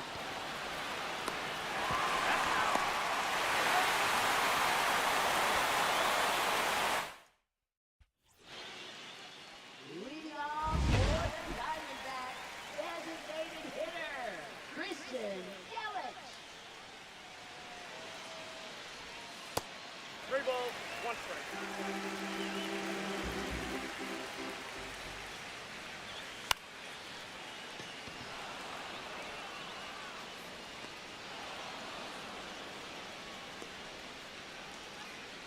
Now batting, right fielder, Seiya Suzuki.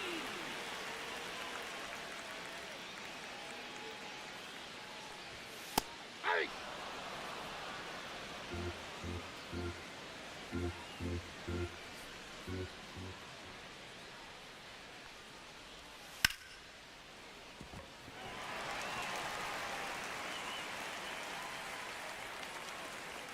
Got him. You're up. Now batting, Baited him into the double. Guriel Jr. Works every time. That's a fucking lie. It does not work every time.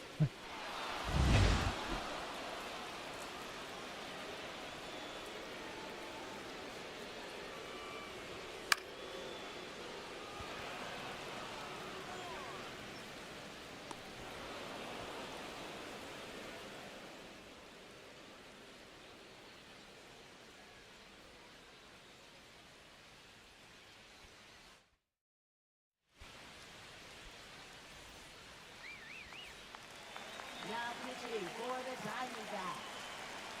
Number 15, Emilio Pagan. I got 3-2.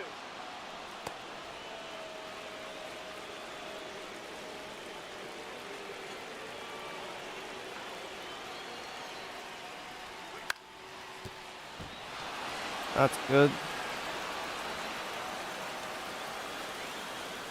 We'll have him hold at first so he can go for the steal. Now that is the catcher, Harry Ford.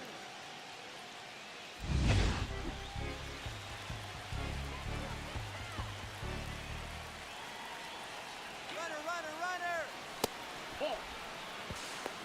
Got him. He's in there. He's safe. League leading 34 stolen bases.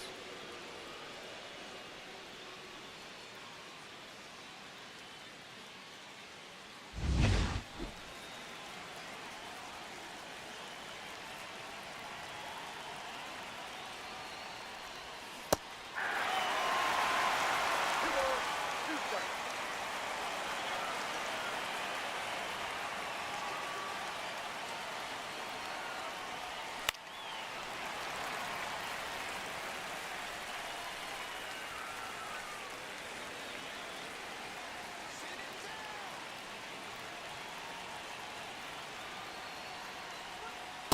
Three, two.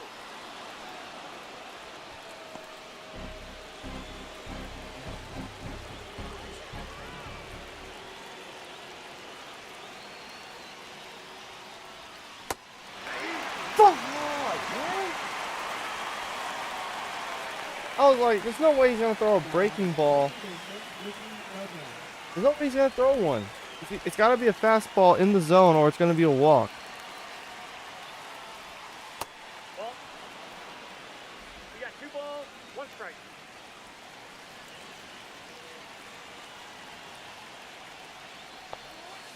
Ball. That's out.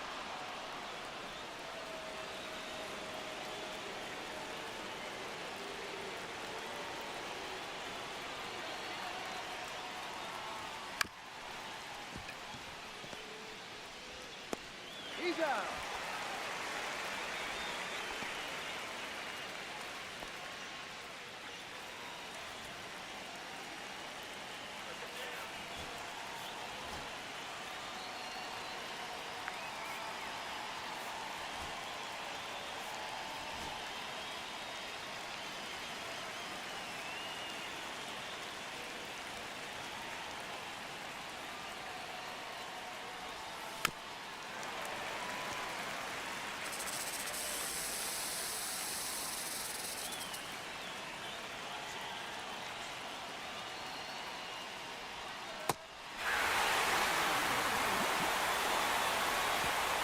Waste of a good effort.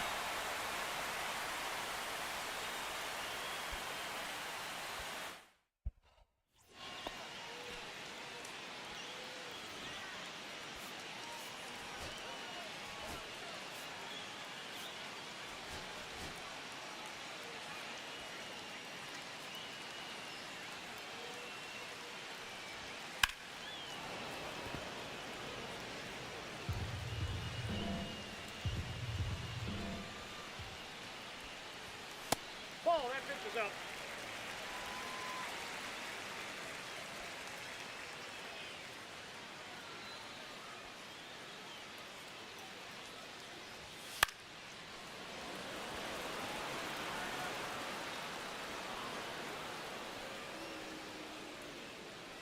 Now batting, number 8,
number 47, Jared Koenig.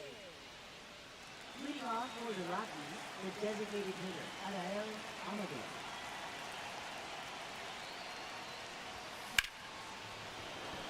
That's a nice shot, but that's just gonna be a fly ball.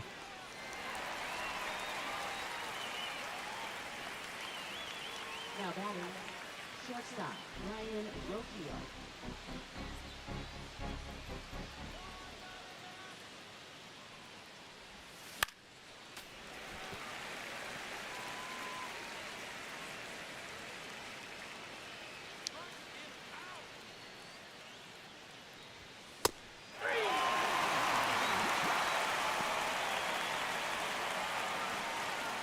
Now batting, left fielder, Masataka Yoshida.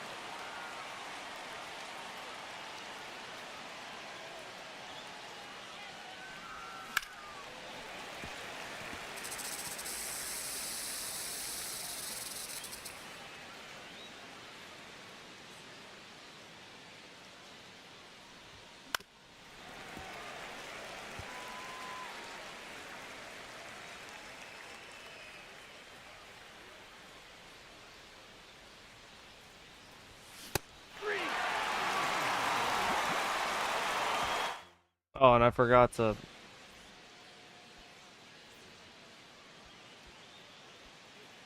end his night. I'll just let him finish up here.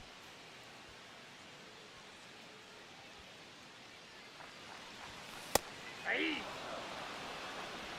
One Get ball. this last batter out.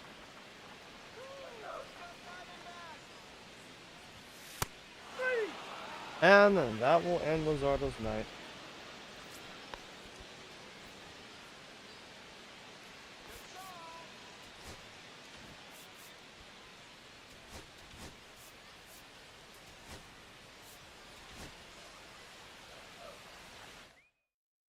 Now pitches Try and for take advantage of the Colorado, right on right.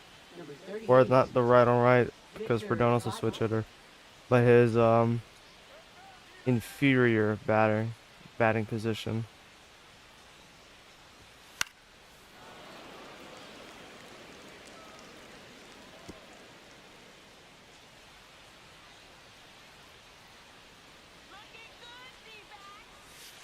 Two now.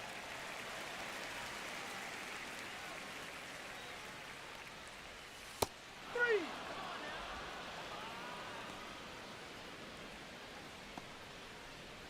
Now batting, second baseman, Ketel Marte.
Oh wow, run the Leading off for Colorado, first baseman, no, they're just Michael bringing in Felix Bautista early.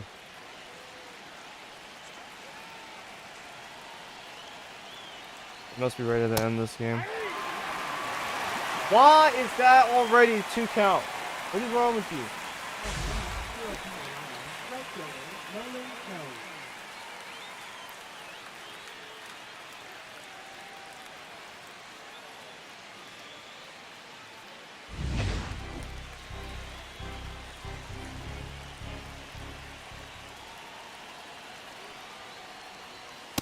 No, that's down.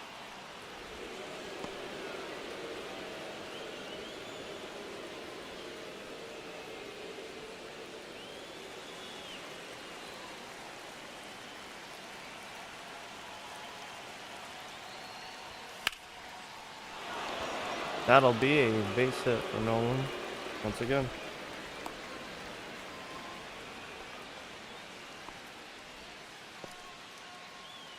Now batting, the center fielder, Britton Doyle.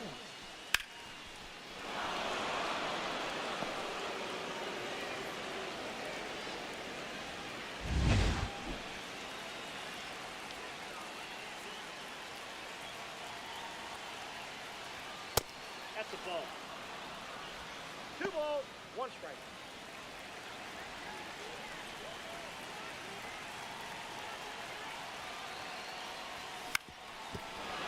Right across the mound.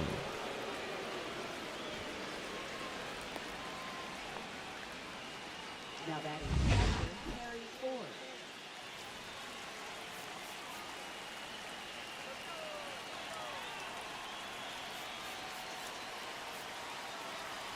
Just in case.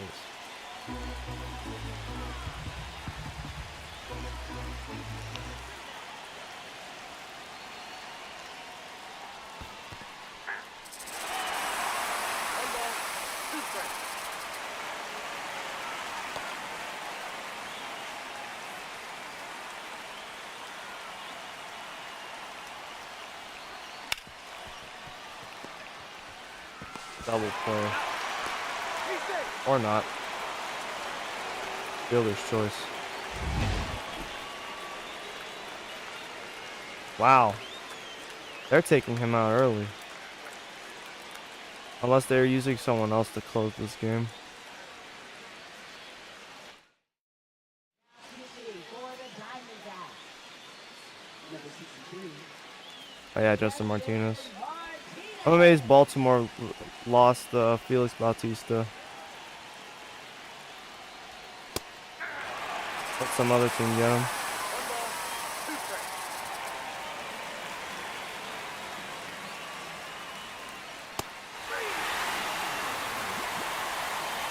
That's a bad look.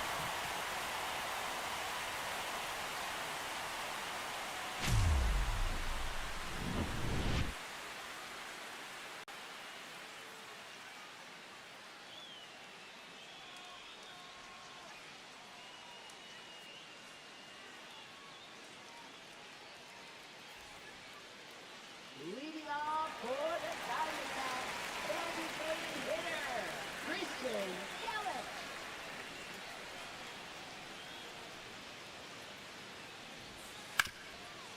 Foul!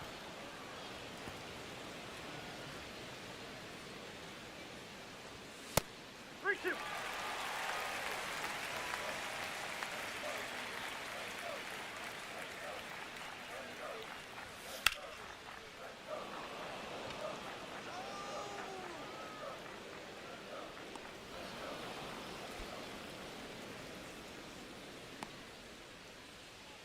Up next for the Diamondbacks, right fielder, Seiya Suzuki.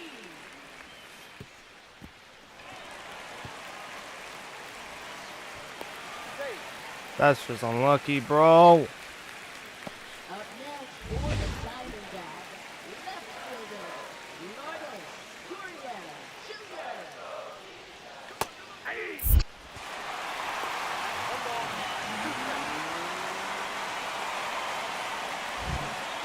No indication, no warning, no nothing. Not even like not even the base coach from the dugout was screaming runner. Just nothing.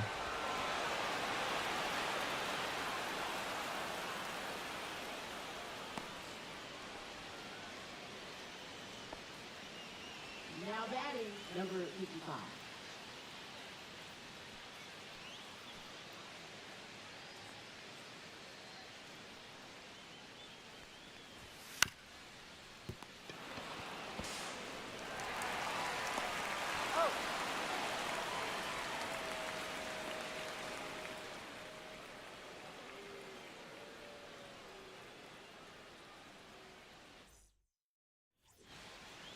Leading off for the Rockies, third baseman, Owen Miller.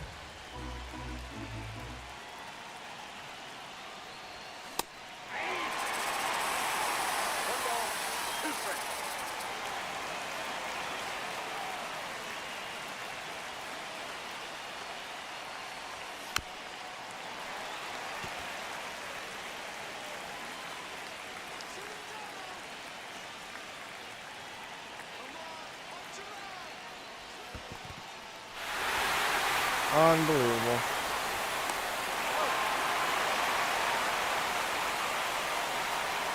My bad. Designated hitter out of bounds. Penalty.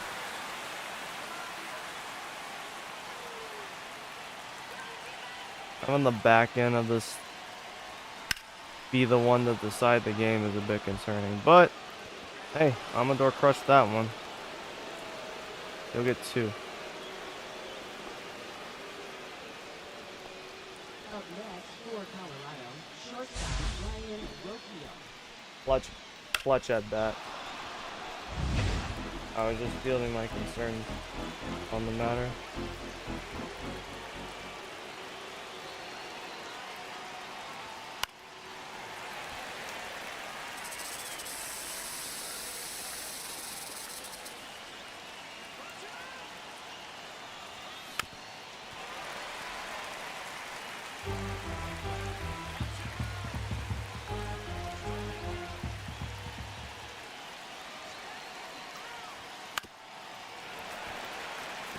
I want to make sure his pitch out of the zone is like really far out. That's a Like ball. that. Have to make him. Gotta make this fight. And it might have worked if he had more luck at the plate. Up next for Colorado, left fielder Masataka Yoshida.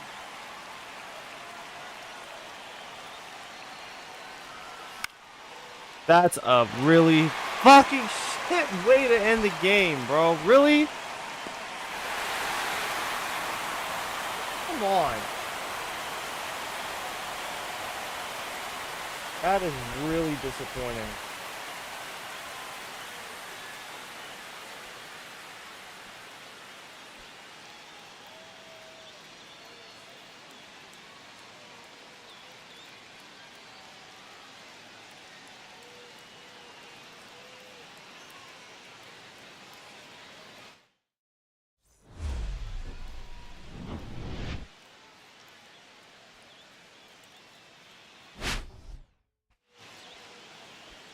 That third inning killed us, man. We might have won 3-1 if it wasn't for that third inning.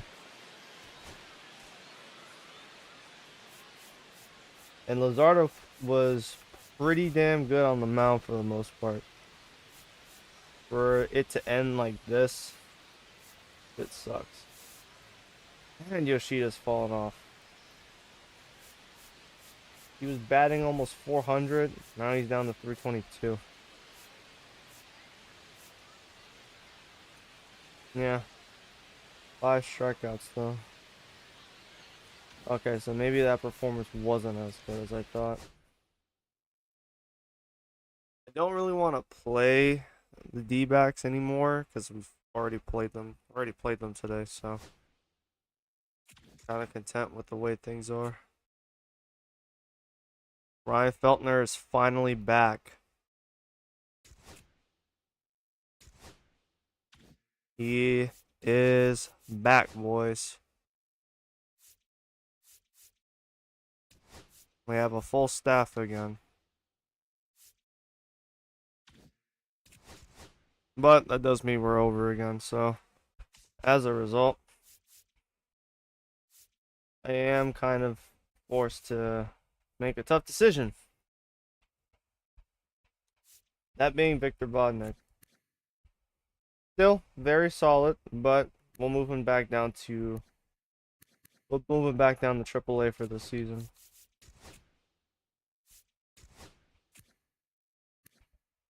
He has it for one more use. That should let us be a-okay moving forward.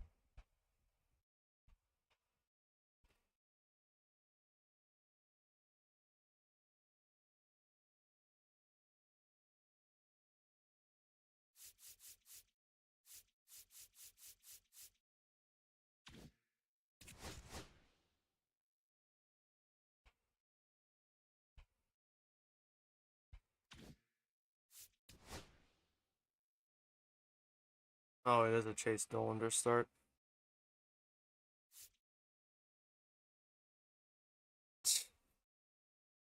Almost completely forgot.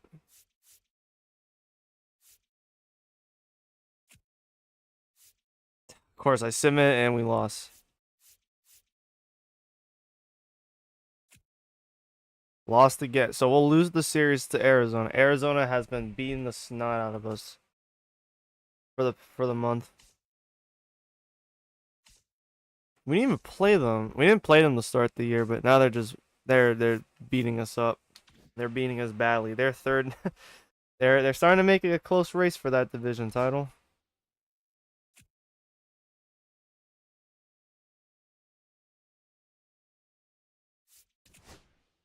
And we got swept. We got fucking swept. Look at these scores. Yo, we got pelted. Holy shit. Ryan Feltner gets to start his first game back, and it's against Cleveland, a fucking division leader. Speaking of which, I'll check them out in a little bit. Let me see what the AL was doing. Yeah, they're leading their division right now, so this is fun.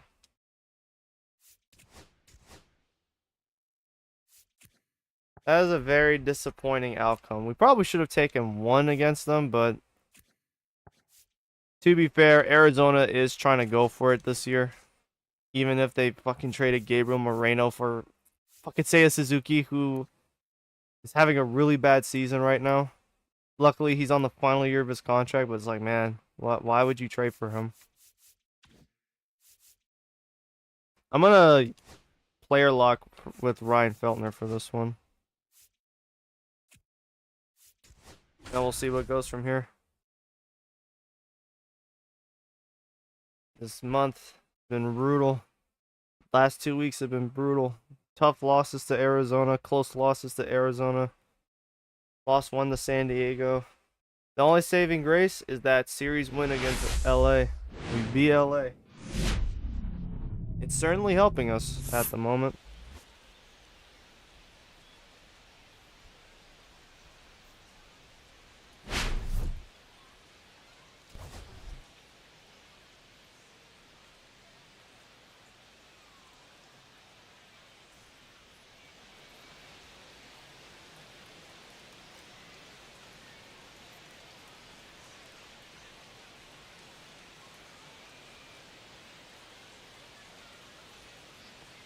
Leading off for Cleveland, left fielder Stephen Kwan.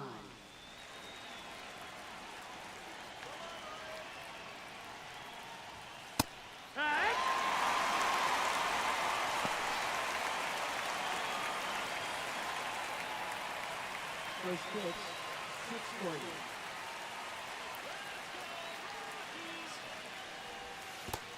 1-1.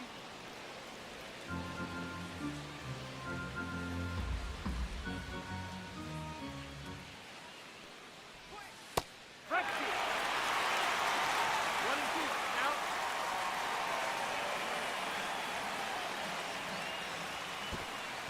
2-2.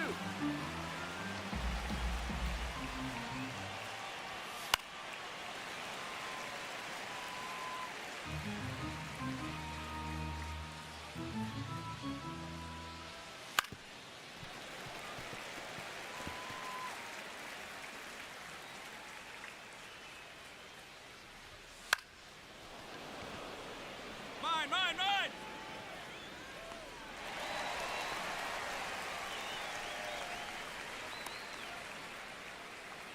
That is second. Second baseman, Gleyber Torres.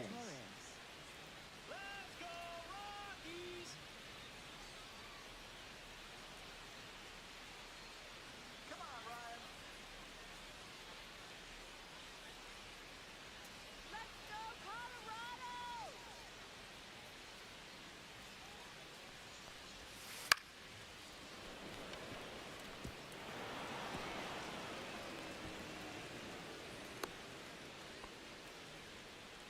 Yeah, it's typical. And third baseman, Just about. Jose Ramirez. Stupid.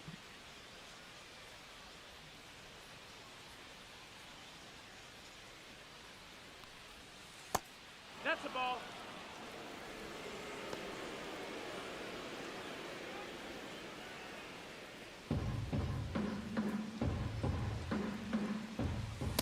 Wood.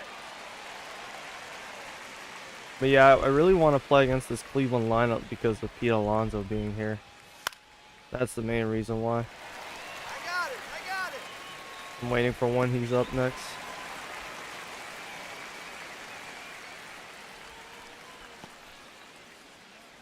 There he is, the polar bear. Pete Alonso. Big Pete.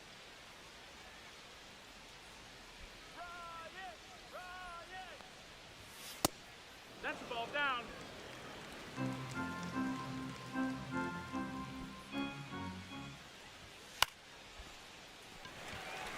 He popped that one up.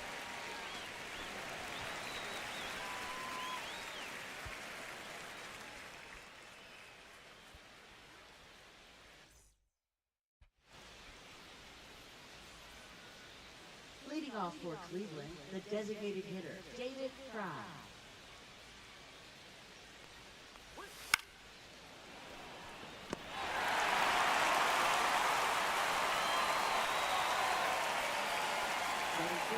Shortstop, Ezekiel Tovar. Welcome back, Zeke. I wish it would have worked out, but yeah. Oh, and that's the revenge hit. I see. It looks nice in those Cleveland Threads. Hey. 0-1. Bro, he just got back! And he just got injured on that sinker? Are you kidding me? What? What the fuck? Now pitching for the We Rockies, just lost him. number He 60, just got back. He's Dennis injured again. Man. I don't think I'll be bringing him back next season.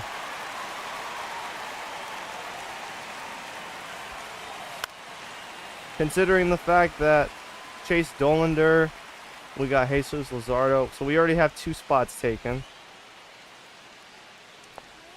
I've liked using Seth Lugo in his the 2 starts I've had Seth Lugo in. He's been great. And then we have a multitude of prospects coming up. So if this is, Feltner's 30. If he's starting to break down now this season, this is the season he's starting to break down. As a guy that I wanted to use to take in for long games, have him in for go deep, go 6 innings, 7 innings even. 0-1. If he's not able to do even stay healthy, there's no reason to keep him around. Strike 2. I'll definitely consider all options at this point for this off season. Ball.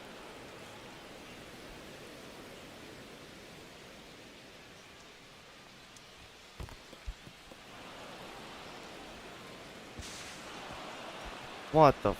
Why am I playing the game now? I don't want to play the full game.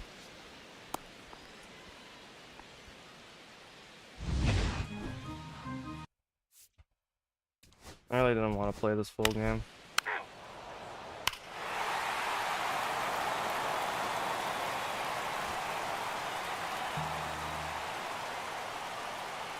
Oh, Michael Tolia hit another home run, so that's good.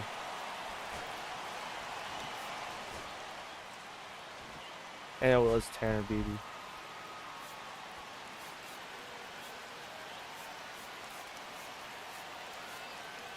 It's so weird.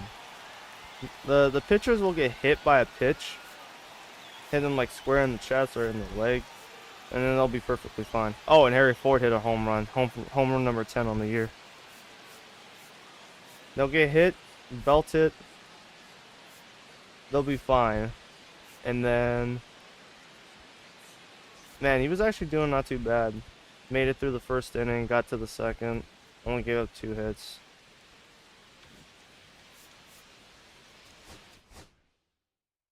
The game will have pitchers get hit,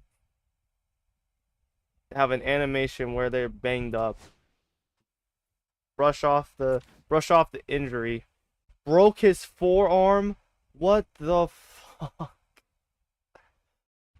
So he has to go back to the shop for another 60 days. Wonderful. 2 to 3 months with injury. How in the hell does that happen? How the fuck?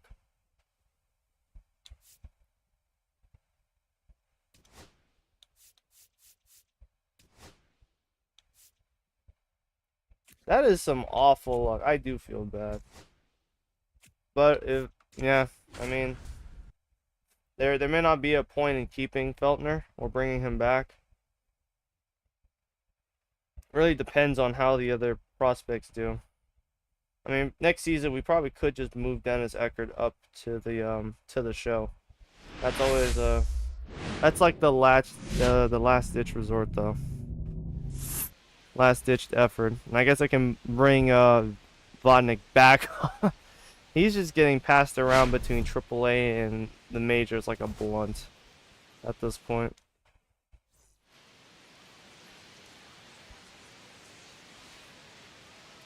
Yeah, as I was saying, there may not be a point in bringing him back, even if there's like you have a litany of different pitchers to bring up.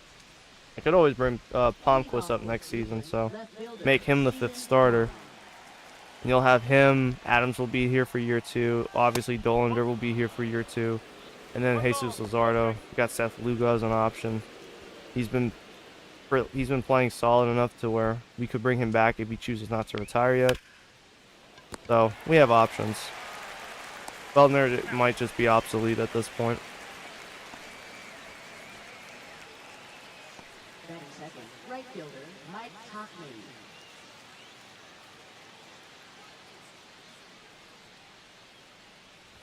1-1-1. No, that's foul ball.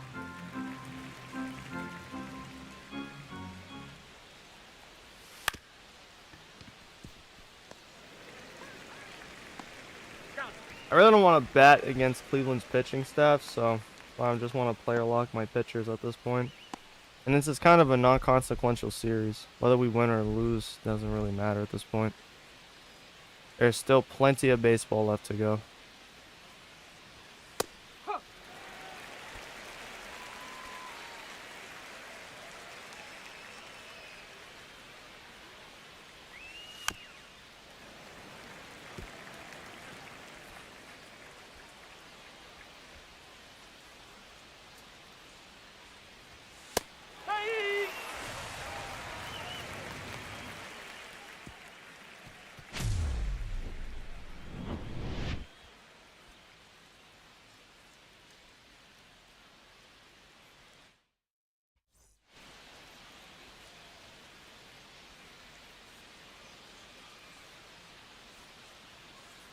Leading off for Cleveland, first baseman Pete Alonso. Let's go, Rockies!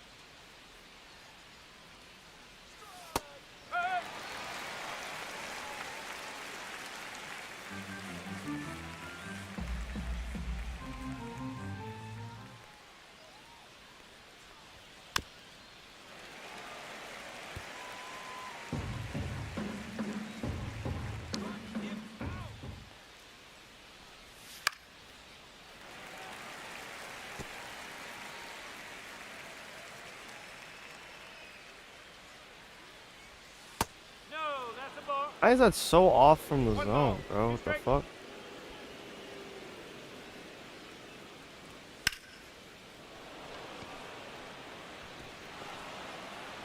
Whatever, man. Beat Alonso. It's the polar bear we're talking about. Batting fifth, center fielder Ryan De La Cruz.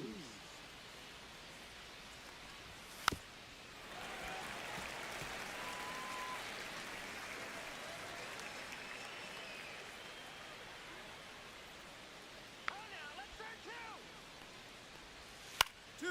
2-2-2. 1, 2. The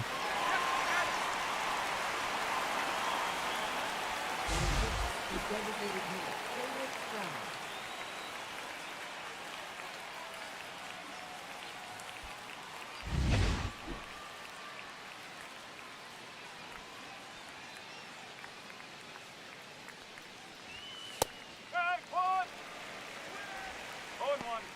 Oh, Cole Reagan's threw a no-hitter. I want to reward players that get like no-hitters and cycles from now on. So after this game, I'm gonna go and give Cole Reagan some love, some attention.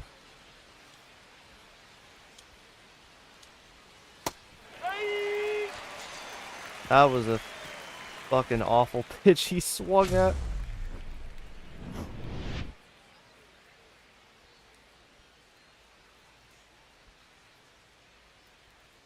Actually, it might have been a little filthy. Might have fucked them up. Leading off for Cleveland, second baseman Gleyber Torres. Let's go, Rockies!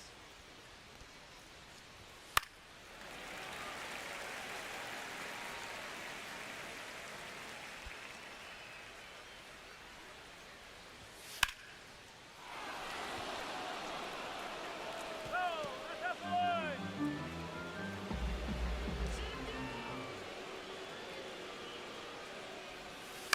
Two. Bravo.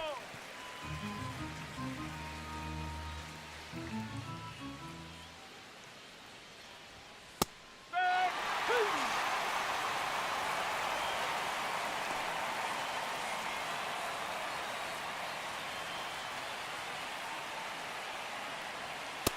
Hello, Zeke.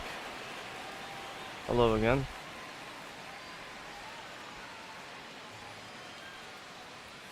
One. Out. Batting ninth, catcher Moises Ayesteros.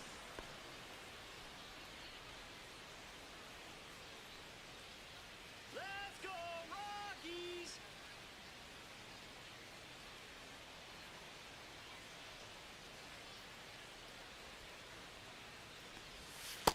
Up.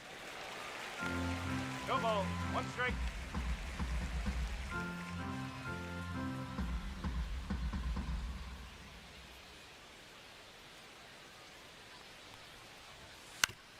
One! He's out.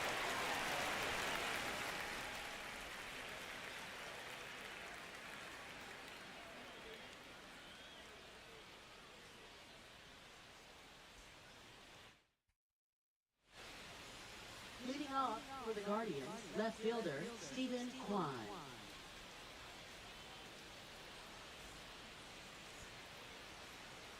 Let's go, Rockies! Love the Rockies!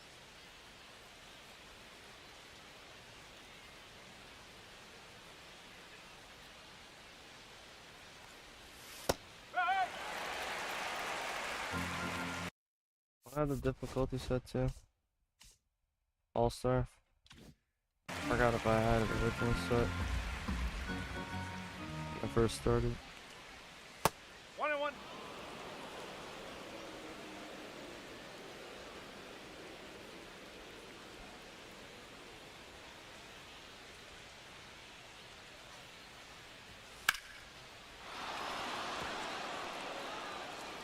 Damn.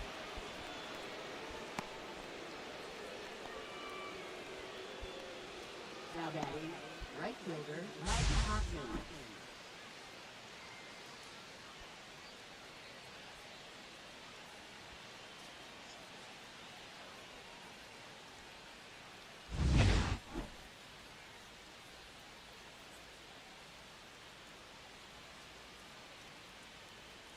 Let's get the easy two now, let's go!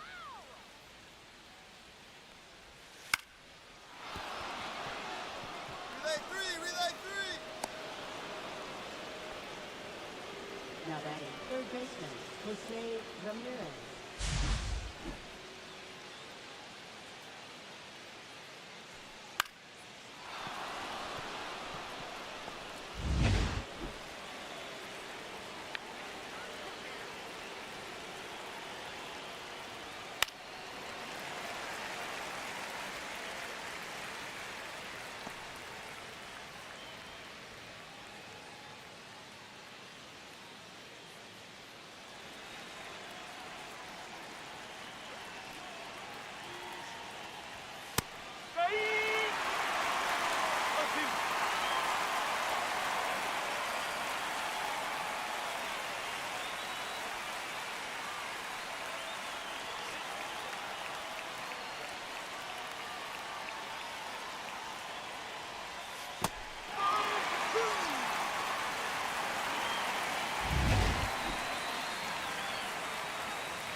That works.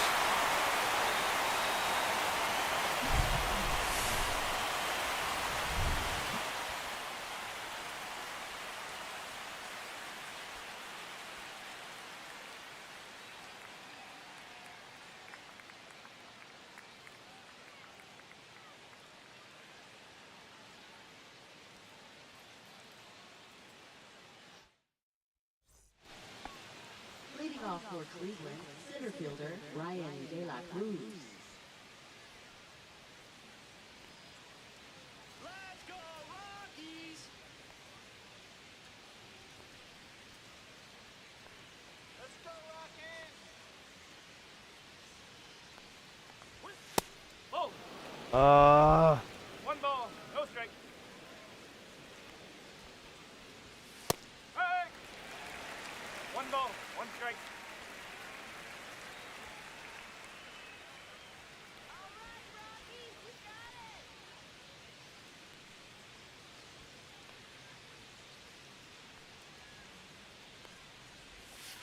That's a ball. Two balls, one strike.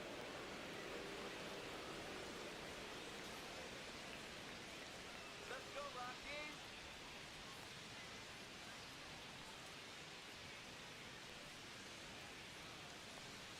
Ball three.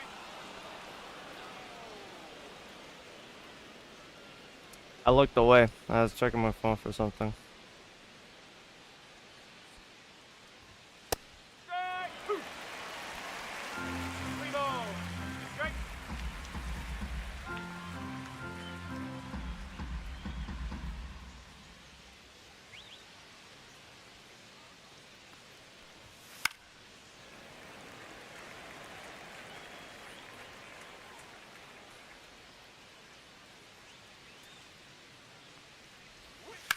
Two.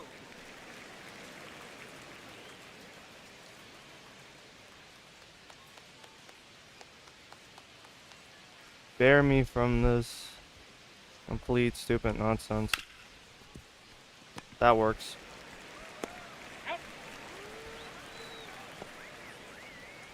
Up next for Cleveland, the designated hitter David Fry.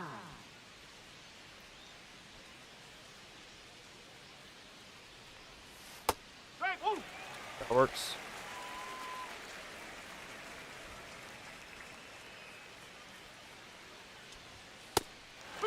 That works.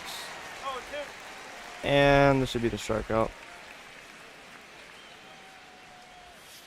Ball. Fuck. Never mind. 1 and 2. This is the strikeout.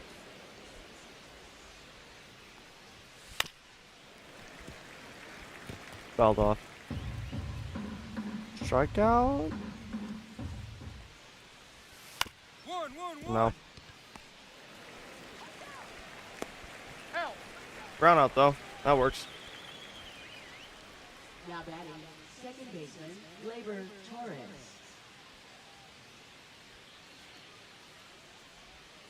Strike! Woo! I always seem to have that. Being able to pitch well. I'm much better pitching than I am at batting. Maybe one day I'll be good at both and I'll be a formidable opponent. Or I'm a one-trick pony and won't be any better. That's a strikeout.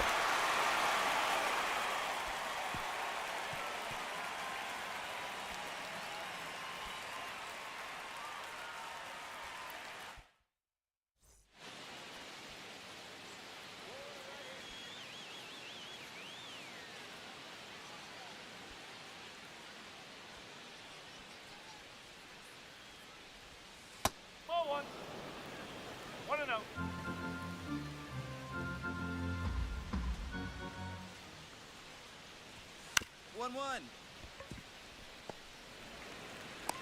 You're out.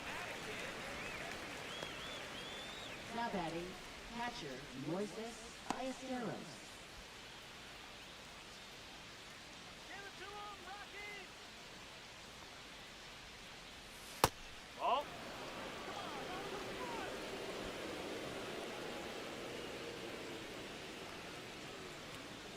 Woo!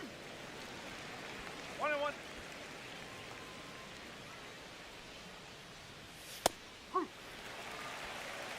One ball. Two straight.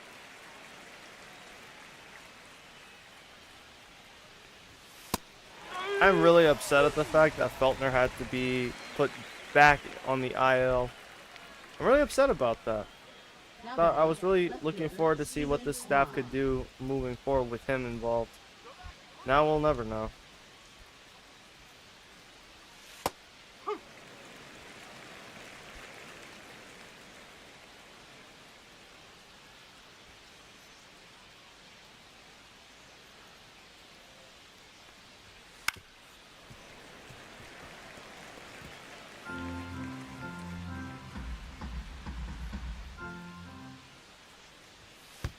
Time. I hit him. Hitting. First base. Looking good, Rockies. 1-1-1.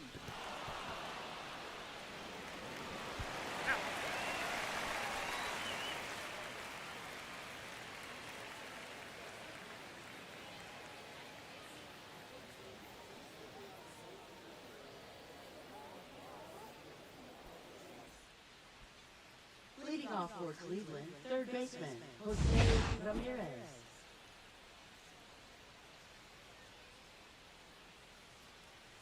Ball. Slow.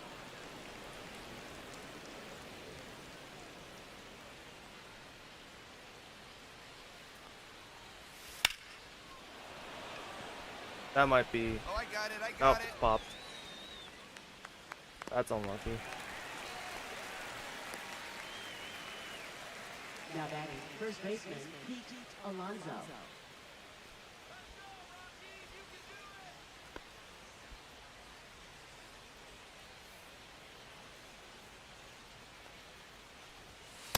No, that's the ball.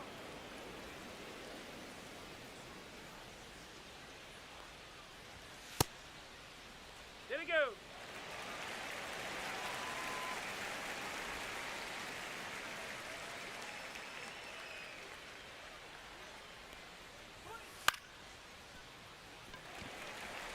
Oh, yeah, take it.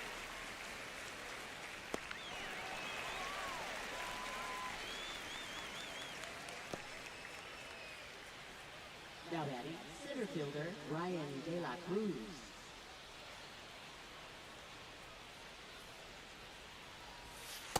Up.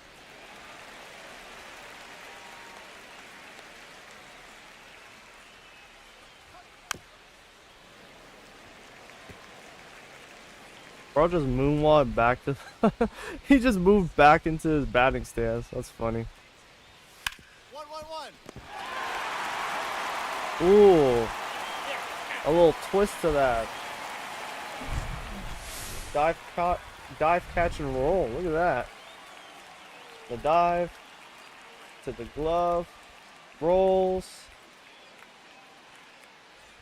Now pitching, That was beautiful.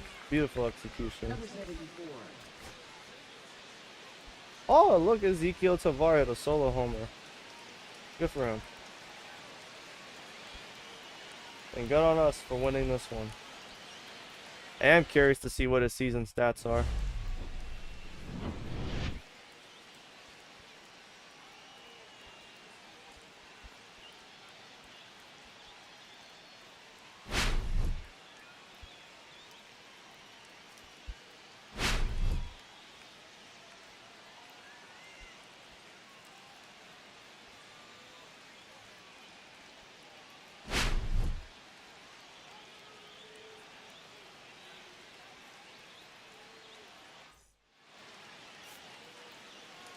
Williams did not go very far. Jesus, however, did. 7 innings for him. And Zach Bean got a home run. We'll see the full stat line. Zeke has 7 on the year. 35 RBIs. What else?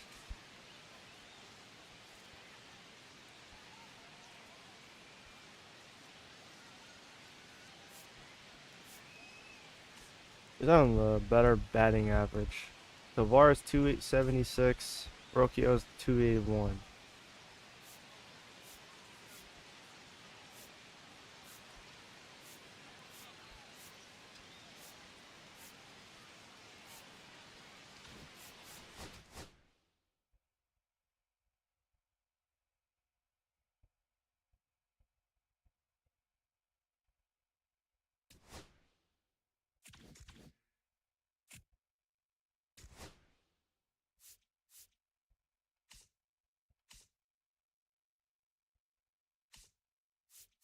There we go. Isotopes of 1-4 straight. That's good.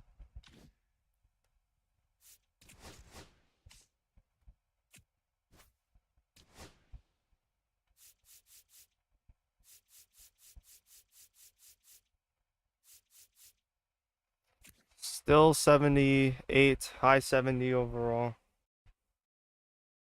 It was a really good idea to move on from Zeke last season.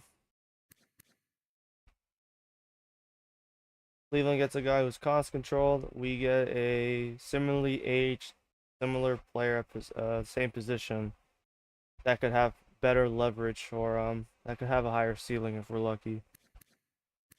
28 runs, 77 hits, 16 doubles, a triple, 7 homers, 35 RBIs, 13 walks, 72 strikeouts. That is a lot of strike. Jesus Christ. 72.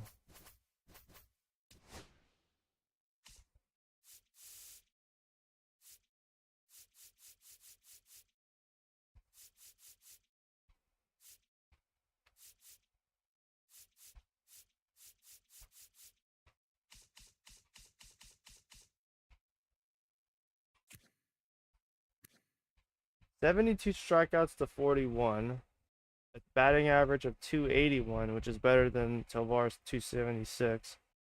35 runs, 73 hits, 10 doubles, no triples yet, but 10 home runs. Yeah, we might be winning that fucking trade. Not to jump the gun, but I think we might win that trade at the end of the day. His reaction's even better now. 81, fielding's 85, arm 73, accuracy 72. Yeah. Yeah, he's coming along nicely.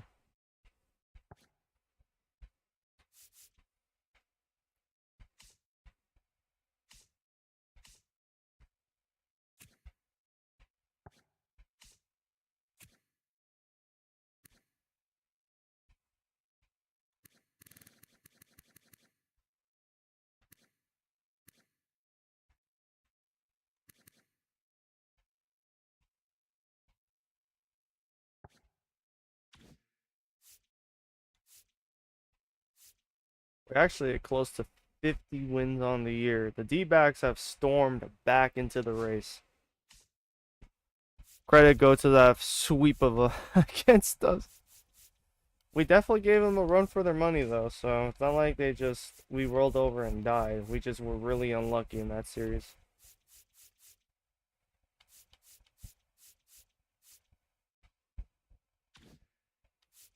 Gonna quickly play this one.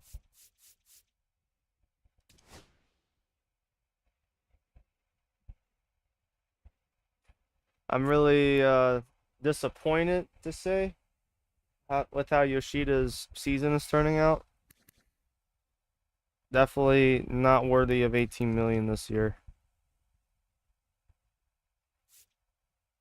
I am going to player lock Chase after his last game ended in a loss.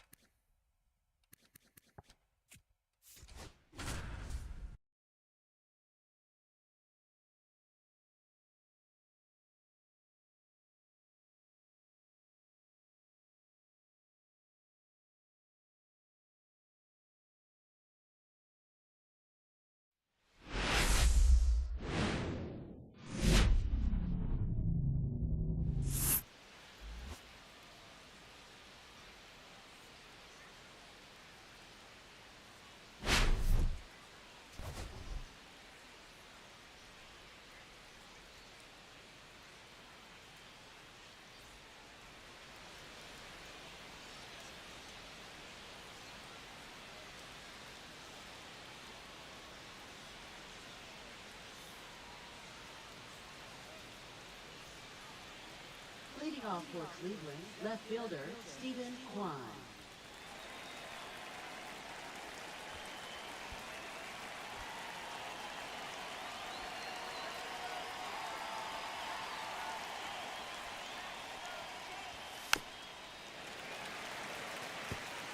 We needed a good start from him in this one after that loss to AZ or Arizona. Ball, that's off the plate.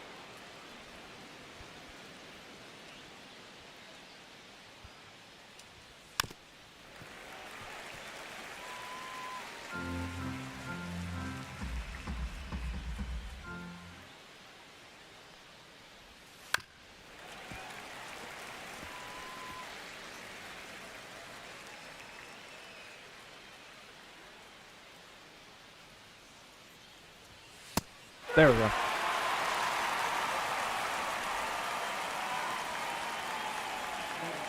Second baseman, Wilder Torres.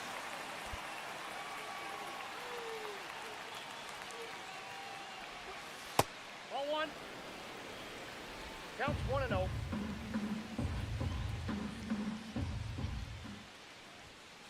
Hey. One ball, one strike.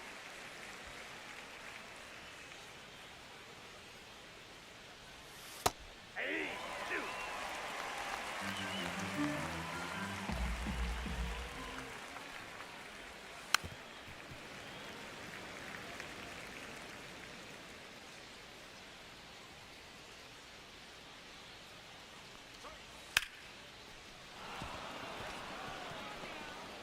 Base hit for Glaber fucking Torres. Sure, game.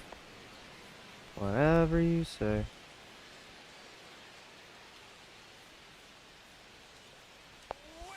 Forward, forward, Nope. forward. Foul ball.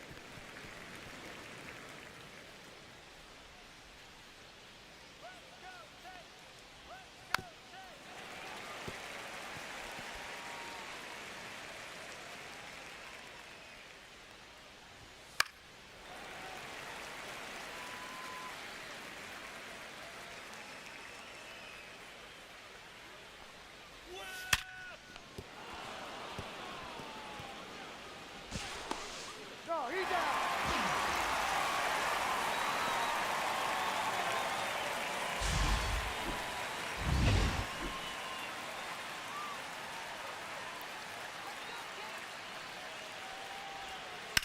One. Dude. Thank you. No reason for that. For that little scare game. Come on, man.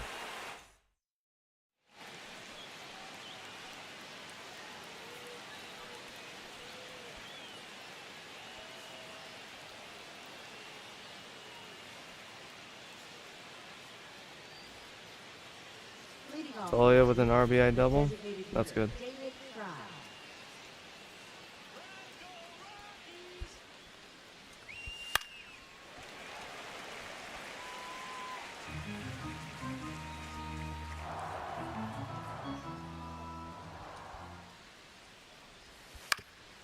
One. Got him. Batting sixth, shortstop, Ezekiel Tovar. Hey. 0-1.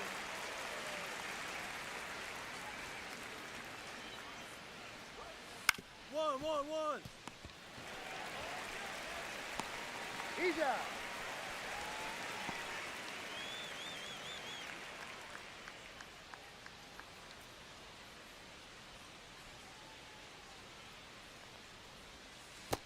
Ball.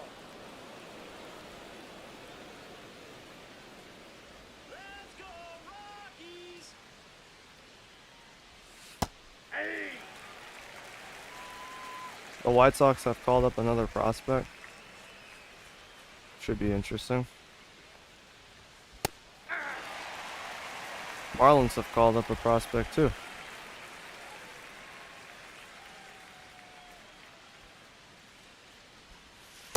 Three. Me, not the type to call prospects up when I feel like they're ready for the show. I usually want them to have a full year to have a shot at Rookie of the Year. Leading off for the Guardians, right fielder. I love how for the last like 2 months people have been bitching about the Tampa Bay Rays and why they moved Junior Caminero back down to moved them back down to AAA. You have to understand, the MLB loves manipulating player service time. It's unhinged.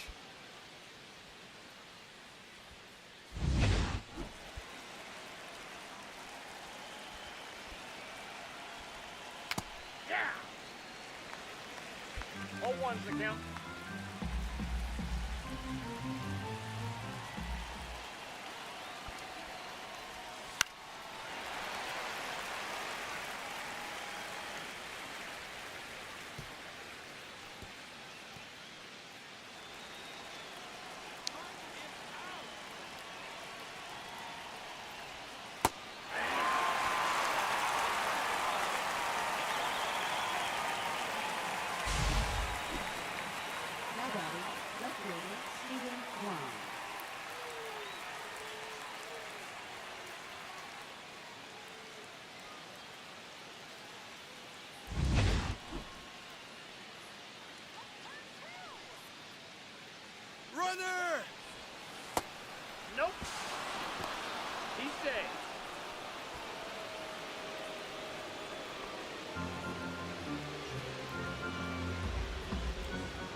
Now batting, second baseman, Gleyber Torres. Let's go, Rockies!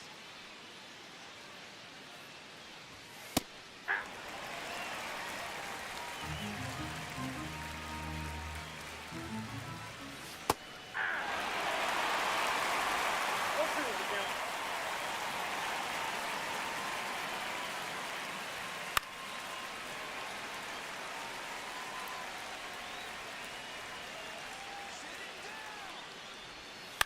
One, one.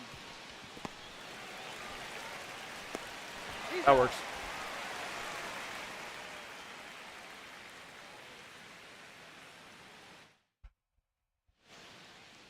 Leading off for the Guardians, third baseman, Jose Ramirez. Ahí.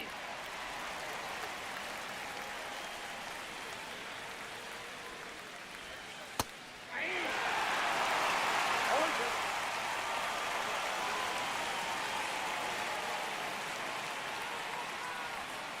3-3-3!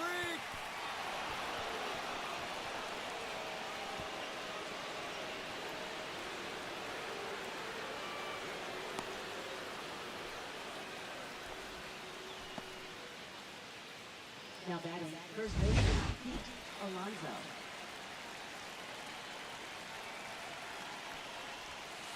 Ball that's outside.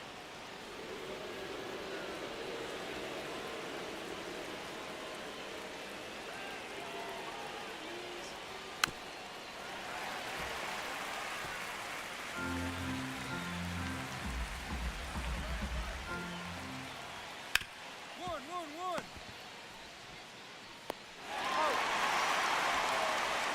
The AL West is pitiful, bro. It's just the Mariners. Every other team in that division, 13 games or more behind. That is a pitiful division right now.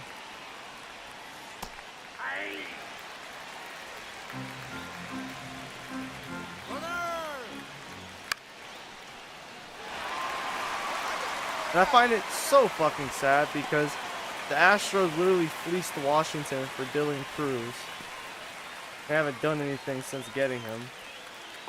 This will be the second straight year they'll miss the playoffs. Maybe even 3 if I can check what happened in 2025. That has to suck. 10 years of competing, walked away with 2 championships, with one of them being a one of them coming from banging trash cans. So this timeline, it's a bit disappointing to be a Stros fan. Even still, I guess you won 2 World Series, even though one was you cheated for it. So that's a run allowed. Wonderful.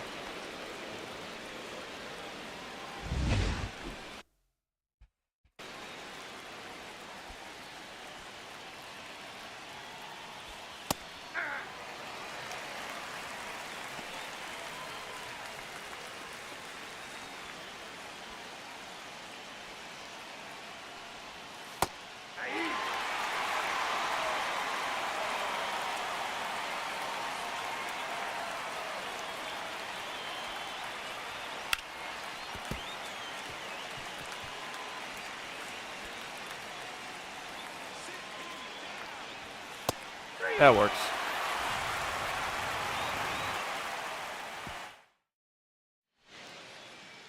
Leading off for Cleveland, right Quite the fielder, pitcher's duel, I have to say.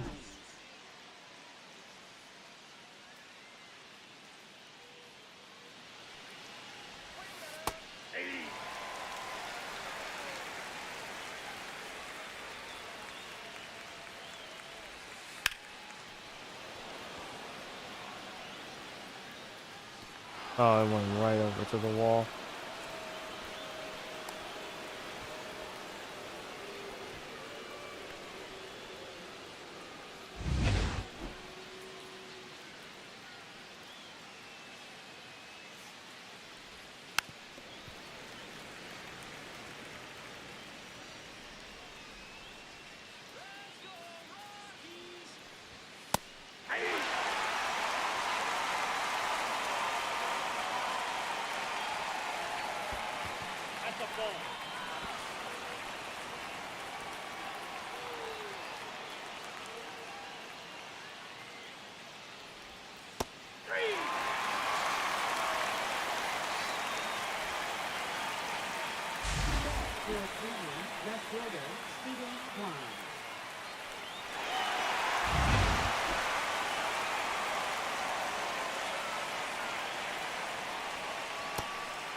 Alright, we just need a fly ball or a strikeout. I want to take a chance with the ground out this one. No, inside.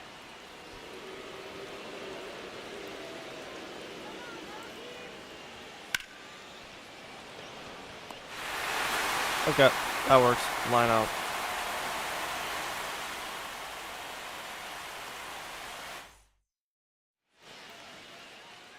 Leading off for the Guardians, third baseman, Jose Ramirez. Nope, ball one.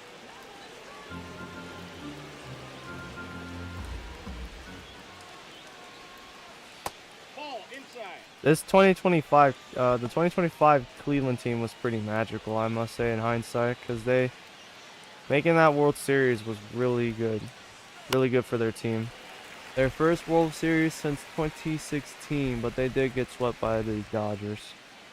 Dodgers won fucking 3 straight. Ball three. 3 balls, 1 strike. Nope, ball 4. Fuck it, we walked them. Now batting, the first baseman, Pete Alonso.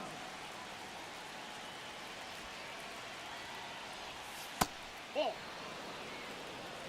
1-0. Run it. Hey! He's safe.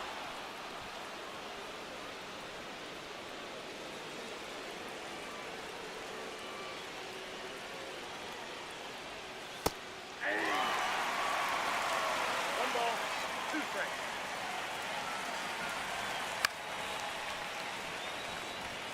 Ball, I got it.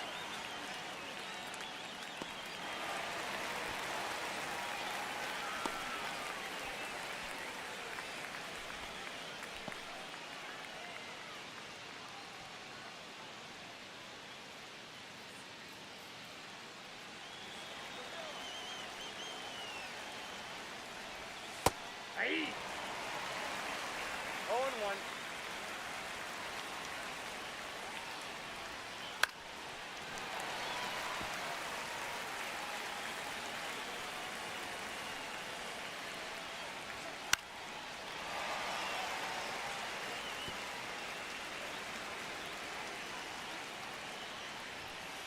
One ball, 2 strikes.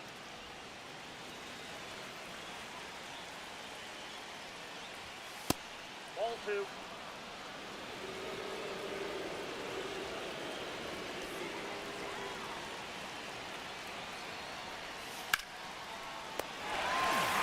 What a double play by Lopez, man. Catches the line out. Ramirez was way too far off from second base and got tagged out. Excellent display of high IQ baseball. Damn, they subbed them out. I had like less than 80 pitches. What the fuck? And of course we lost.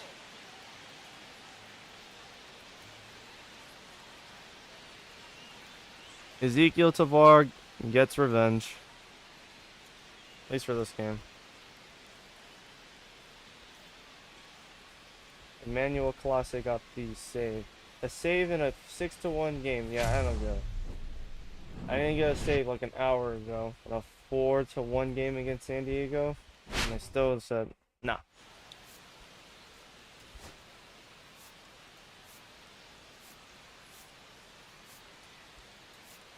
So quite a few bases, I have to say.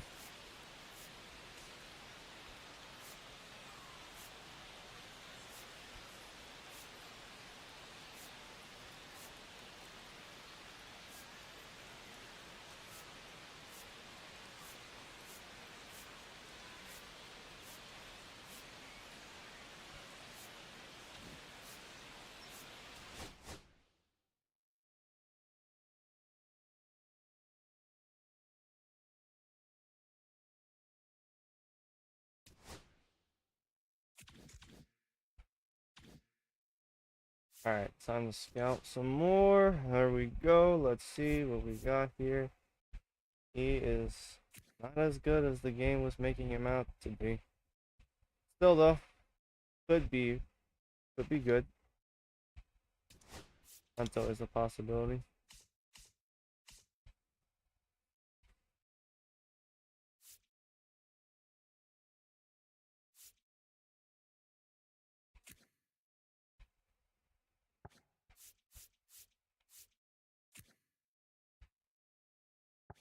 Check out Stephen Park. Where is he from? Okay. He needs to pay.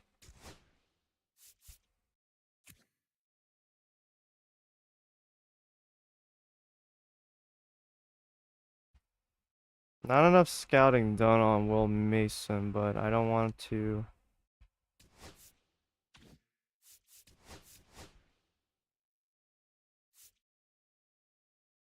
Let me actually change this. I want to have him just keep scouting the one guy.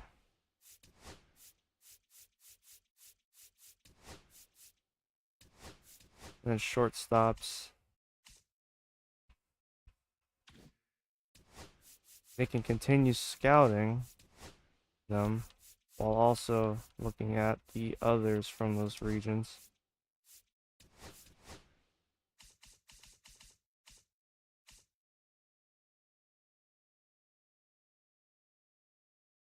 Rick Howe. From what our scouts are saying, could be the second best player in this draft class. So who's the first?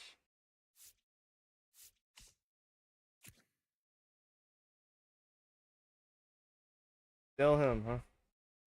I mean, we're not going to be able to draft him, so I'm not super concerned. Not sure if I would take Hugh Handy. Sure, he's got a very high pitch velocity to start. Home runs per 9 looks to be very high, and his stamina will be high in the future. Arm strength's good, arm accuracy's good. I'm just not pleased that he only has 3 pitches. The thing that kind of saves him for me is his slider being 88 to 93. So there's that.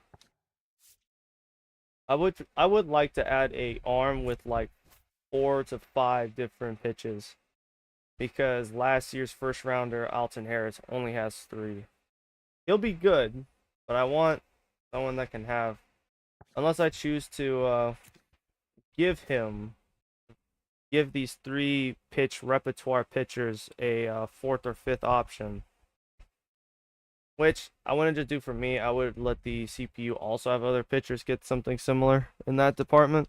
I think it wouldn't be right to just have it for me. I'd kind of feel like I cheated. Frank McGinnis. He seems to be a solid option. Definitely MLB scouts might be better than our Rocky scouts in terms of what they're seeing. Everything seems middle of the pack, so I'm not sure why our scouts have him so high. I'll have to wait and see.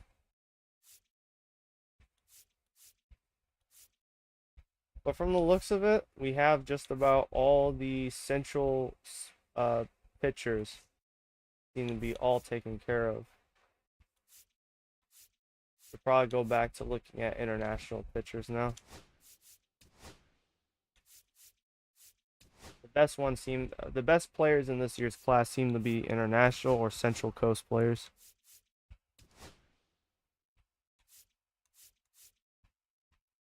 Kind of don't want to play the Mets. I'm actually okay simming that series. Getting closer to the end of June, which, now that I think about it, if I play the cards right, I could actually get to the end of the month, do the draft, and then come back to playing games after that later. We're actually kind of on a good path so far, so let me go ahead and sim through today. Ecker got blasted. The team got blasted too. Yargoats lose again. Langenberg cost them the game.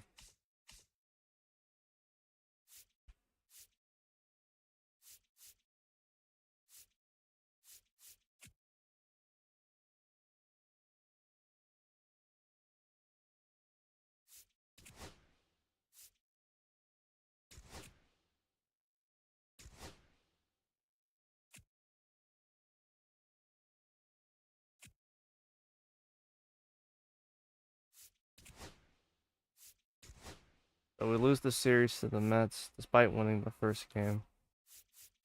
Sucks, but what can you do?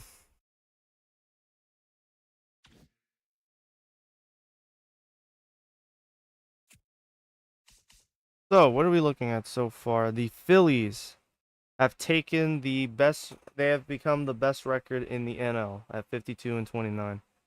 Right? Yeah, 52 and 29 is now the best record in baseball.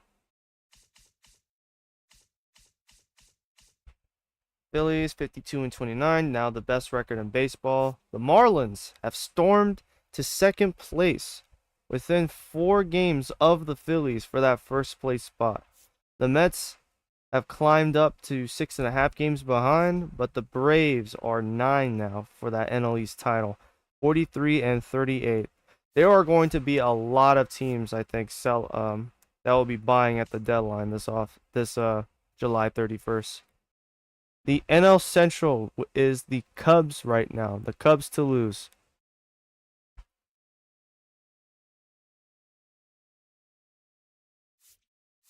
They are 44 and 38. Sorry, I saw something outside. It kind of threw me off. They've won 6 of their last 10. But they're kind of hanging around 500 record. Pirates 39 and 42. They are still below 500, but they now have the second best, or they're the second in the NL Central standings. Brewers now are 6.5 out. Reds are 33 and 49. They probably will sell come deadline. I know the Cardinals will. They've been really bad in the Sims so far, so I don't expect them to be much better. In fact, we'll be playing them soon, so I kind of want to sweep them. In fact, it would be important to sweep these guys, especially because we've been kind of bad. 3 and 7 in our last 10. We are below 500 actually in our divisional games. And that's because of the Diamondbacks, who have taken second place in the NL West at 43 and 38. They are looking to storm back and take the division from us. Might happen. It might not.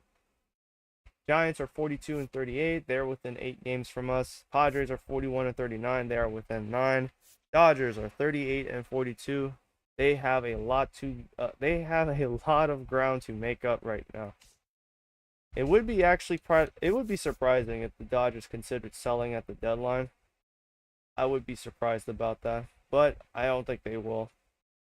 I think this will be a very competitive finish for our division. NL wildcard spots are as follow: Marlins, Mets, Diamondbacks each hold a spot. The Braves are tied with the D-backs though for that third and final spot. We'll just say the D-backs have it. After that, it's the Giants, half a game out. Padres 1.5. Pirates are 4. And the Dodgers are 4.5. So the Dodgers definitely are not out of the mix. But you could easily say that for the Reds, Cards, and Nationals.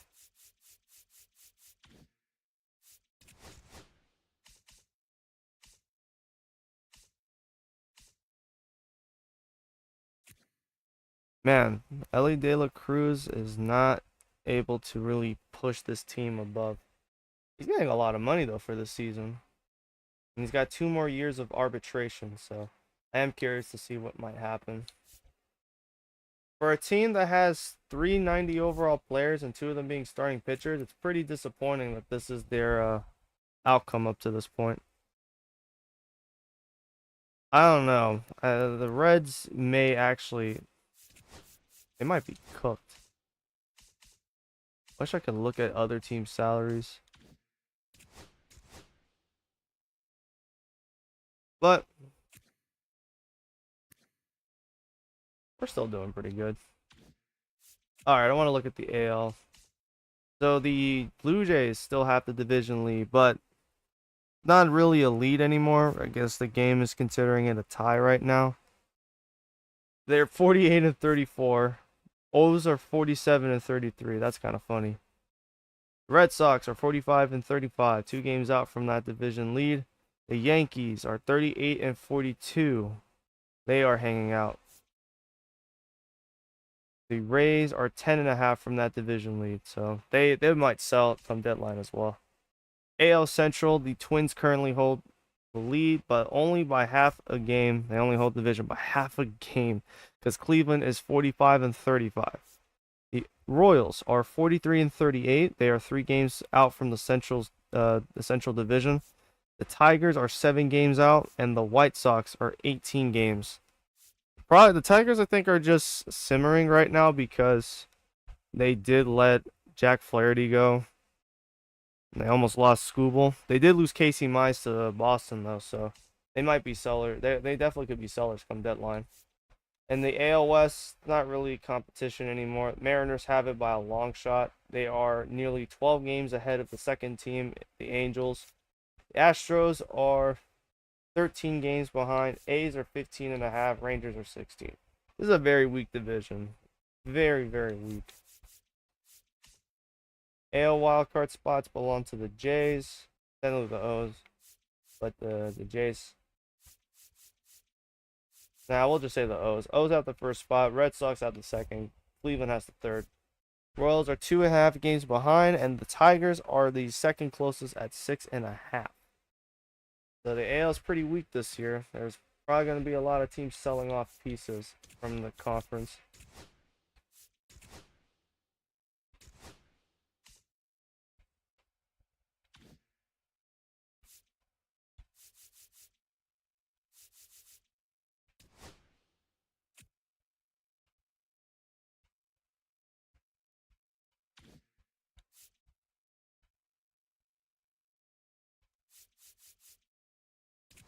I think for now, though.